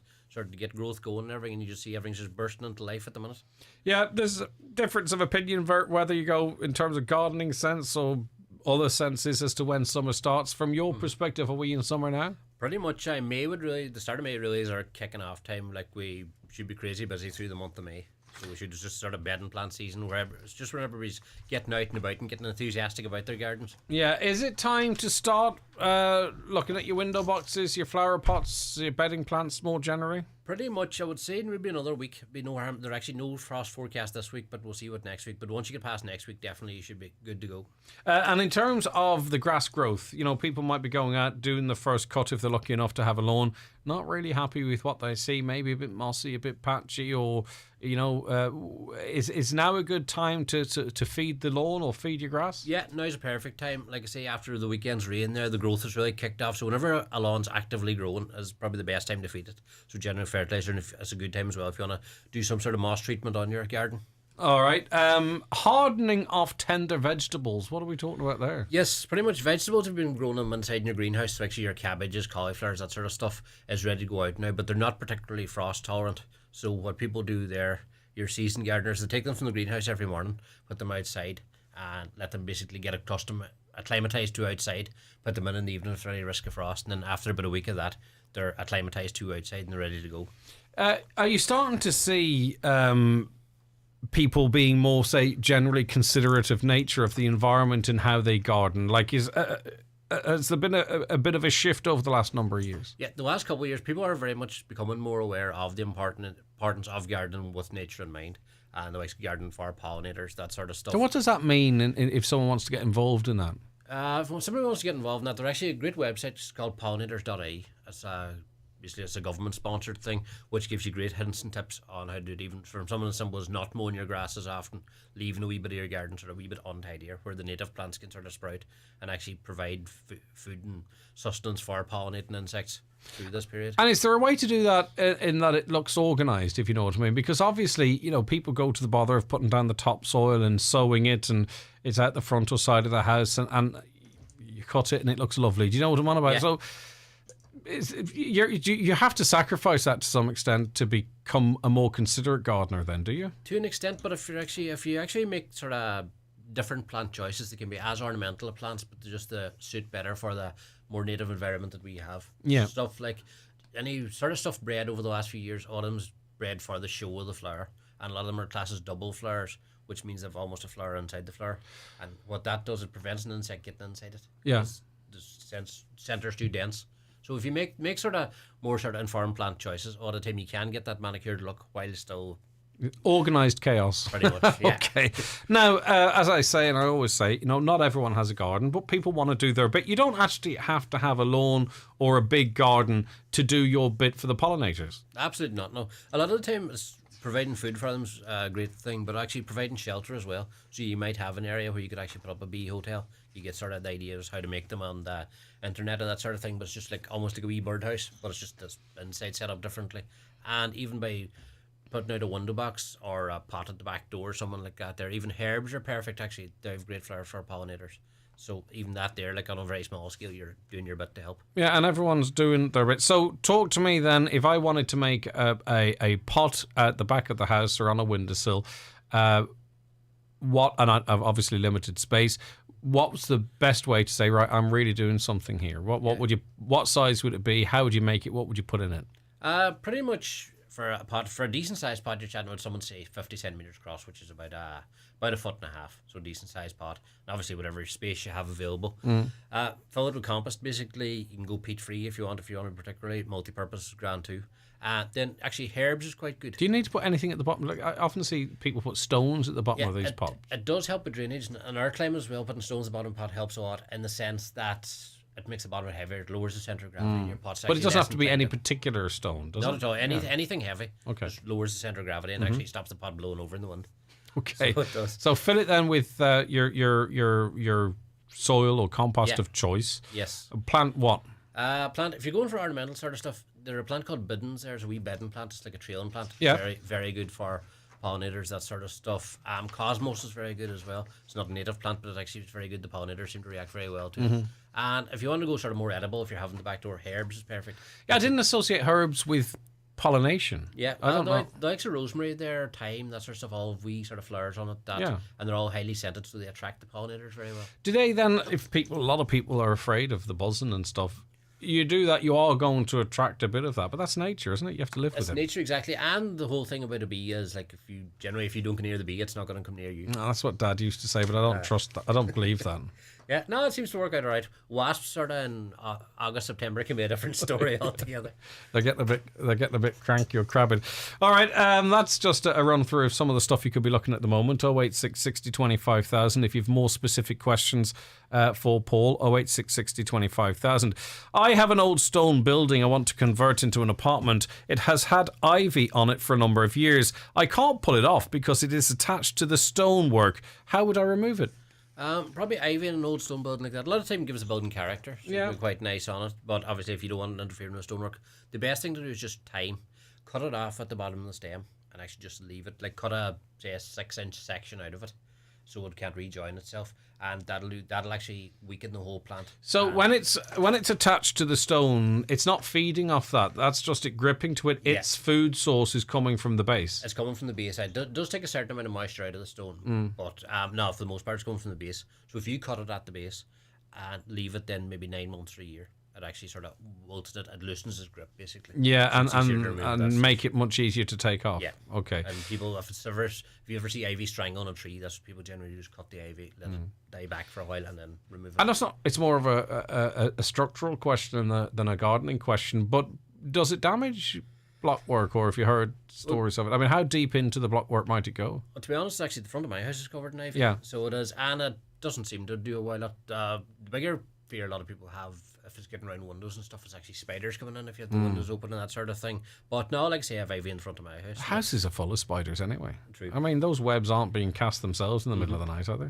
No, possibly. You never know. Oh, I don't know. I suspect there's little ones living in the house. Is it too early to leave in hanging baskets to be refilled? Thanks, Eileen. Is it too early to leave in hanging baskets to be refilled? Are they talking maybe about replacing the... pretty much most garden centres, ourselves included, we take in people leave up their pots at this time of year, get us to refill them, like rather than buying the plants and taking away, and we provide that service. So now's a perfect time. That's a good idea. I had a random pot plant that I didn't take down, and it flowered all summer, right? Flowered through the winter, and croaked it there last week. Right, a lot of plants like that, they're classed as annual, so they have a cycle. Okay. And generally they go through their cycle, and in a mild winter they will survive on through. But a lot of the time then they drop seeds, and you'll probably get another one coming up next year in this place. Okay, we shall wait and see. The garden's full of moss. Is it better to resow the garden or use chemicals to get rid of the moss? Probably depends on how bad. When it's full of moss, I think I think it's probably like walking on carpet. If I'm in an extreme case, sometimes it is as well to resow the garden, but you can use the chemical fertilizers, which will help knock it back. And if you didn't mind a bit of moss, if you did a bit this year and a bit next year, you should hopefully knock it back if you didn't want to go to the drastic step of reseeding. Reseeding, do you have to... I have this notion of you casting the seed and it just blowing around the place. Do you have to do anything to the ground to make it more receptive to the seeding? Pretty much a lot of the time people would, if moss is the problem, you'd be better to hire someone like a scarifier, which is a machine that rips up the ground a bit. But by scarifying, you're creating wee trenches in the surface of the lawn, so then that's a perfect actually place for the seed to go, sort of down into a wee hole. All right, an ash tree on a farm is dying, tree out on its own, and the leaves are dying. Could that be part of the disease we've talked about on the show previously? Yes, unfortunately, that sounds like ash dieback. It really is becoming a huge problem around here. You can see it in sort of trees along the roads now are starting to die off. Yeah. But it seems to be nationwide, and there is no real answer to it. Yeah, well, and I think, especially the ESB might have quite an eye on this. That's going to require a bit of an audit and looking after, I'd imagine, from the council or whomever's responsible. Very much so. Funny, they're actually, an uncle of mine down in Cork, he's an agricultural contractor, and he says the last year has just been more or less cutting down ash trees because they've had it quicker than we have. What does that mean? Can you regrow them or not?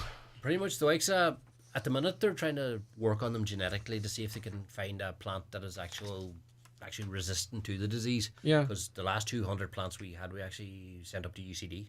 We Okay. were using them to experiment on to see if they could more or less save the species. Can you ask Paul what's good and fast-growing hedge and when's the best time of the year to plant it? Thanks a million. Probably our most popular hedge down there for this climate around here is Gristlinia, which is it's a limey, sort of waxy green leaf, and it's very good for seaside areas and areas of exposure, and it forms into a nice dense hedge. What size do you plant it at? Generally, buying plants, you're chatting about sort of 18 inches to 2 feet high. And how soon before you maybe have a full... Pretty much within 3 years, you should have a decent size. Really? Okay. And it fills out quite well? It does, All right. I have azaleas. How do I feed them? Feed them. You get it'll be under the Miracle Grow brand, but there is specific azalea, camellia, rhododendron food. Okay. Is it too late to plant vegetables? If it's not too late, what can you plant in May, June? Thank you. Yeah, certain vegetables should have been in the ground, such as your onions or stuff. But if you want to grow like cabbages, stuff like that, there now is perfect time. Even lettuce, spring onions, all year round. But if you tried to plant an onion now, what's the consequences of it? No, it'll still come. But the fact of the matter is, ideally, you want your onions sort of put them in around February, March to harvest them in August. You can then store them for the winter. If you put them in now, they'll probably not get to full size by the harvesting season. I get you. But what you can do is you pick them and use them, like you'd still be in barbecue season, you could just pick them and use them immediately. Lovely. So any particular advice or what's your best advice for an inexperienced gardener in regards to planting vegetables? And I get this, and I think I've asked you this a couple of times before, because some of this stuff, you have aspirations and you'd love to do, but you go, well, where do I start? Like, if I want to plant some vegetables, maybe it's a little bit late now, but you talked about some that you could. What's the simplest, best advice you could give? The first thing is actually plant what you're going to eat. Because even the first year I ever planted anything, planted a load of radishes, which is grand, brought them home and everybody turned their nose up at them because they didn't actually want them. But start with someone quite easy. Sort of salad crop is very easy. Lettuce, spring onions, any of that sort of stuff, and sort of build up from there. But most of the salad crop of that is just watering. There is no real other maintenance to them. And they're quite quick too, so it keeps the interest. I mean, could you scrape off a bit of the lawn, if you like, and just plant it in there? Or do you have to create, like...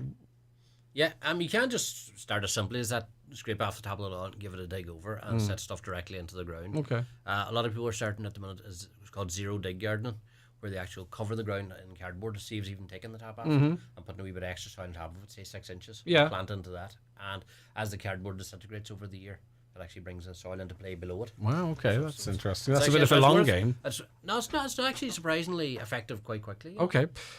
You mentioned bedding plants. It's a week too early, did you say? Around that, all right. So we're just sort of, this week's to be grand for frost, but you can't sort of guarantee what's coming next week.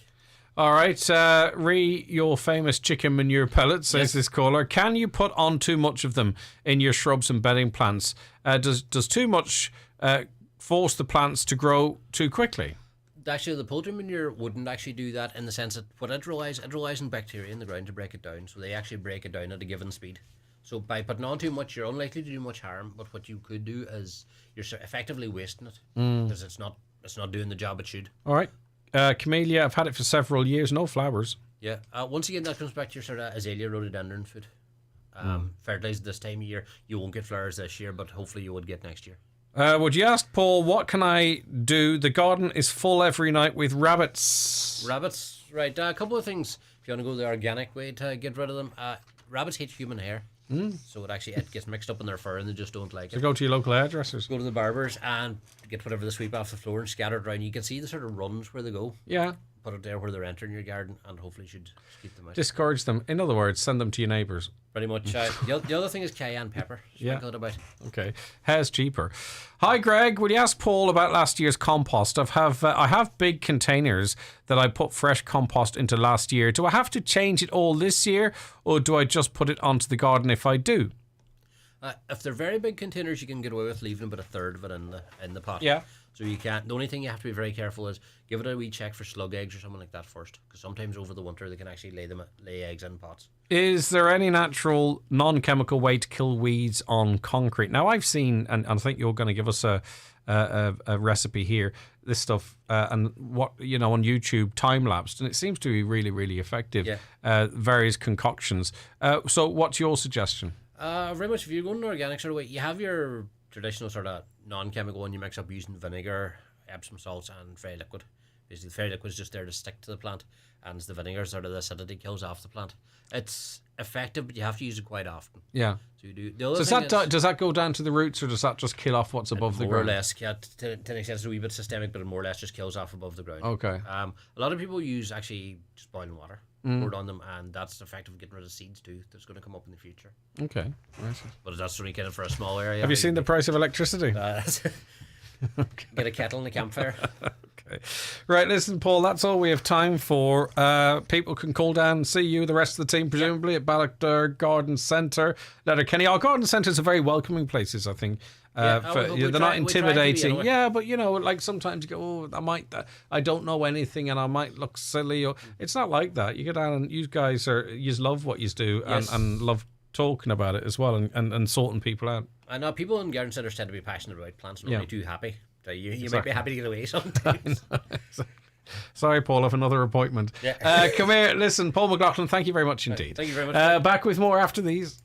Is your water safe to drink? If your water tastes unpleasant or has a foul smell, it may be a sign that something is in your water. Brothers Tech Donegal provide a complete private well water treatment service using the best water treatment equipment to meet your needs. Or maybe you drilled a new well and the water isn't satisfactory. At Brothers Tech, their expert team will also service existing problematic systems. If you're concerned about the quality of your water, call Brothers Tech on 087 638 7057.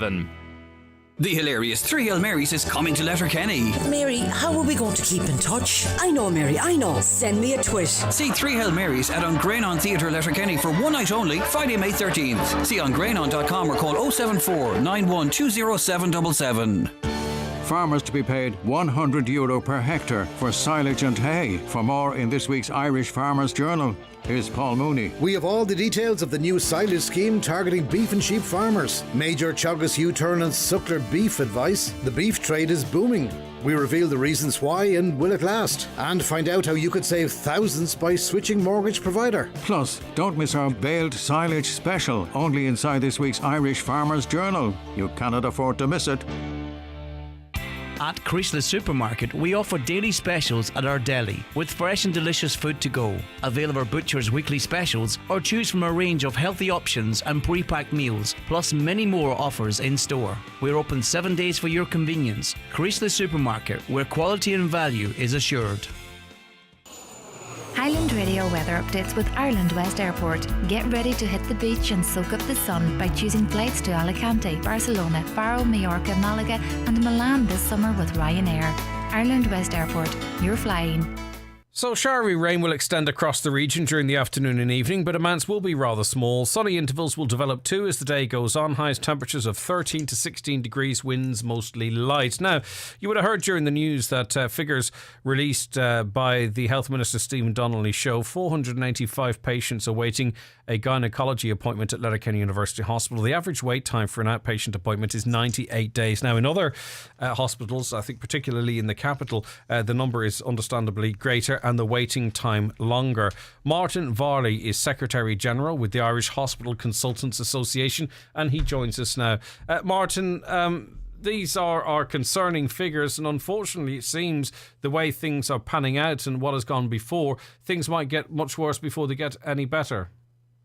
Yes, good morning, Greg. There's a major concern with regard to the waiting list, which we're seeing for gynecological procedures. There are over 30,000 outpatients waiting for such appointments nationally, nearly 6,000 for inpatient and day case. And you've already referred to the waiting list in Letterkenny.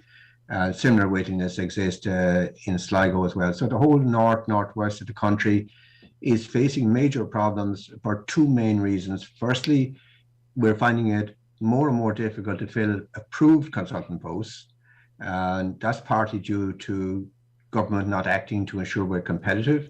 And secondly, our hospitals in the west and the northwest haven't actually seen the increase in the bed capacity and theatre capacity that they need, despite the fact there have been some increases in the last 2 years, largely driven by the realisation we didn't have capacity in our hospitals. So these are major concerns. They're concerns, obviously, in particular for the patients who are left waiting. Our consultants on the ground are concerned that delays of this nature delay early detection of cancer, which is never good. You're better off detecting these things early. And secondly, lots of women are left waiting months in pain, stress as a result of that, and anxiety as to when they will get in to get their appointments and get their treatment. So this is not what we need. We need quite the opposite. We need early, timely care that people can access. Yeah, and you talked about issues with recruitment. That varies from hospital to hospital and region to region. And we know in Letterkenny it can be a particular challenge. Absolutely. And in Letterkenny, for example, in obstetrics and gynecology, there are 6 permanent approved posts. There are only 3 permanent appointees. So only half of the approved posts are appointed on a permanent basis. There are 2 locums in position, and there's 1 post absolutely vacant. So it's reflecting the fact that it is quite difficult to recruit nationally. It's even more difficult to recruit in the north and northwest. It's partly distance and other matters. But what we're saying to the government, you can actually write this. You have to reverse some decisions you took a decade ago, which made us less competitive, discriminate against new consultants, and that's driving them abroad. Yeah. And we need them here in the country. They're trained in the country. They would stay if they were treated on an equitable basis. So that's obstetrics. The same applies to other specialties in Letterkenny. About a third of all the consultant posts in Letterkenny, the permanent posts, are not filled on a permanent basis. And of course, people want to work in a good environment, and the further back you fall, the less attractive a proposition, going to a particular hospital might be. Are the government bound in any way through pay agreements or deals with unions, or could they say, right, no, there's a particular problem here, we can change the terms here without it having a knock-on effect into other sectors? Because that's often an excuse you might hear. Yeah, absolutely. It is an excuse, but it's not an excuse that stands up in this situation. Unfortunately, they made a very unwise decision in 2012, which was to cut the pay to new consultants by 30%, in addition to all the other cuts that had occurred because of the financial crisis. Salaries were cut by 23% anyways. There was increased taxation, etc. So loading on an additional 30% cut made no sense. Everybody knew at the time this was going to cause problems. And the problems, unfortunately, are that it's giving rise to bigger and bigger waiting lists. We've talked about the gynecological waiting lists. When you look at waiting lists generally in the country, and this is of relevance as well in the Northwest and in Letterkenny, there are almost 1 million people waiting for various procedures.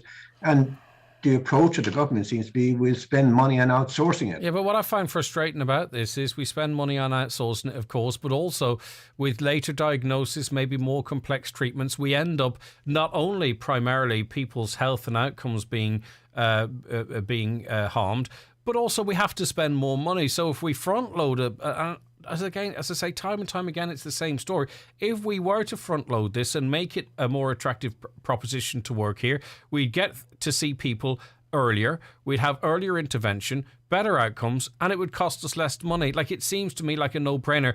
I get very frustrated because no one can explain why we don't do that, because it's the logical thing to do. If I were running a private company, it's precisely what I would do, because I'd be looking to be more efficient and to save money and to have a happier workforce. It's so basic. Like, I must be missing something.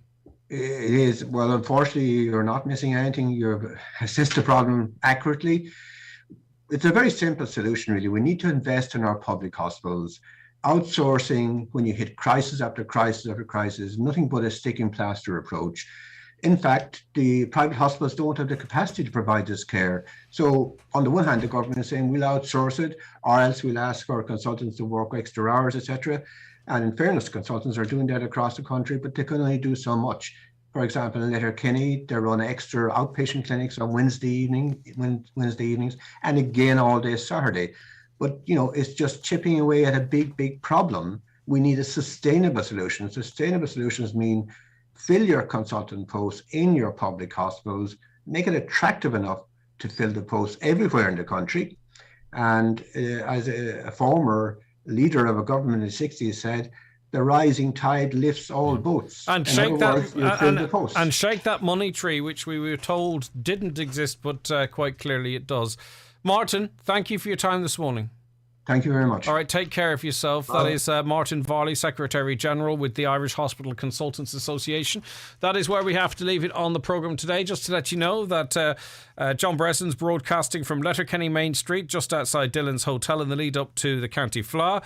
The Counties Fleadh make a welcome return all over Ireland in the coming weeks after 2 years of lockdown restrictions. The Letterkenny branch of the Fleadh are hosting the Donegal Fleadh this coming weekend.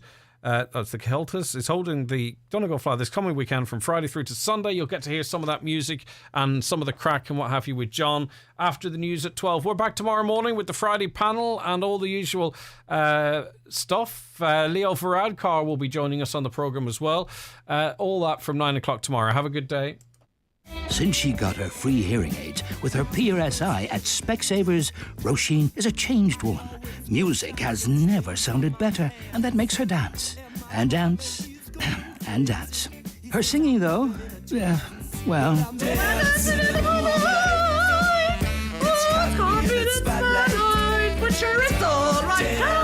Free hearing aids with PRSI at Specsavers.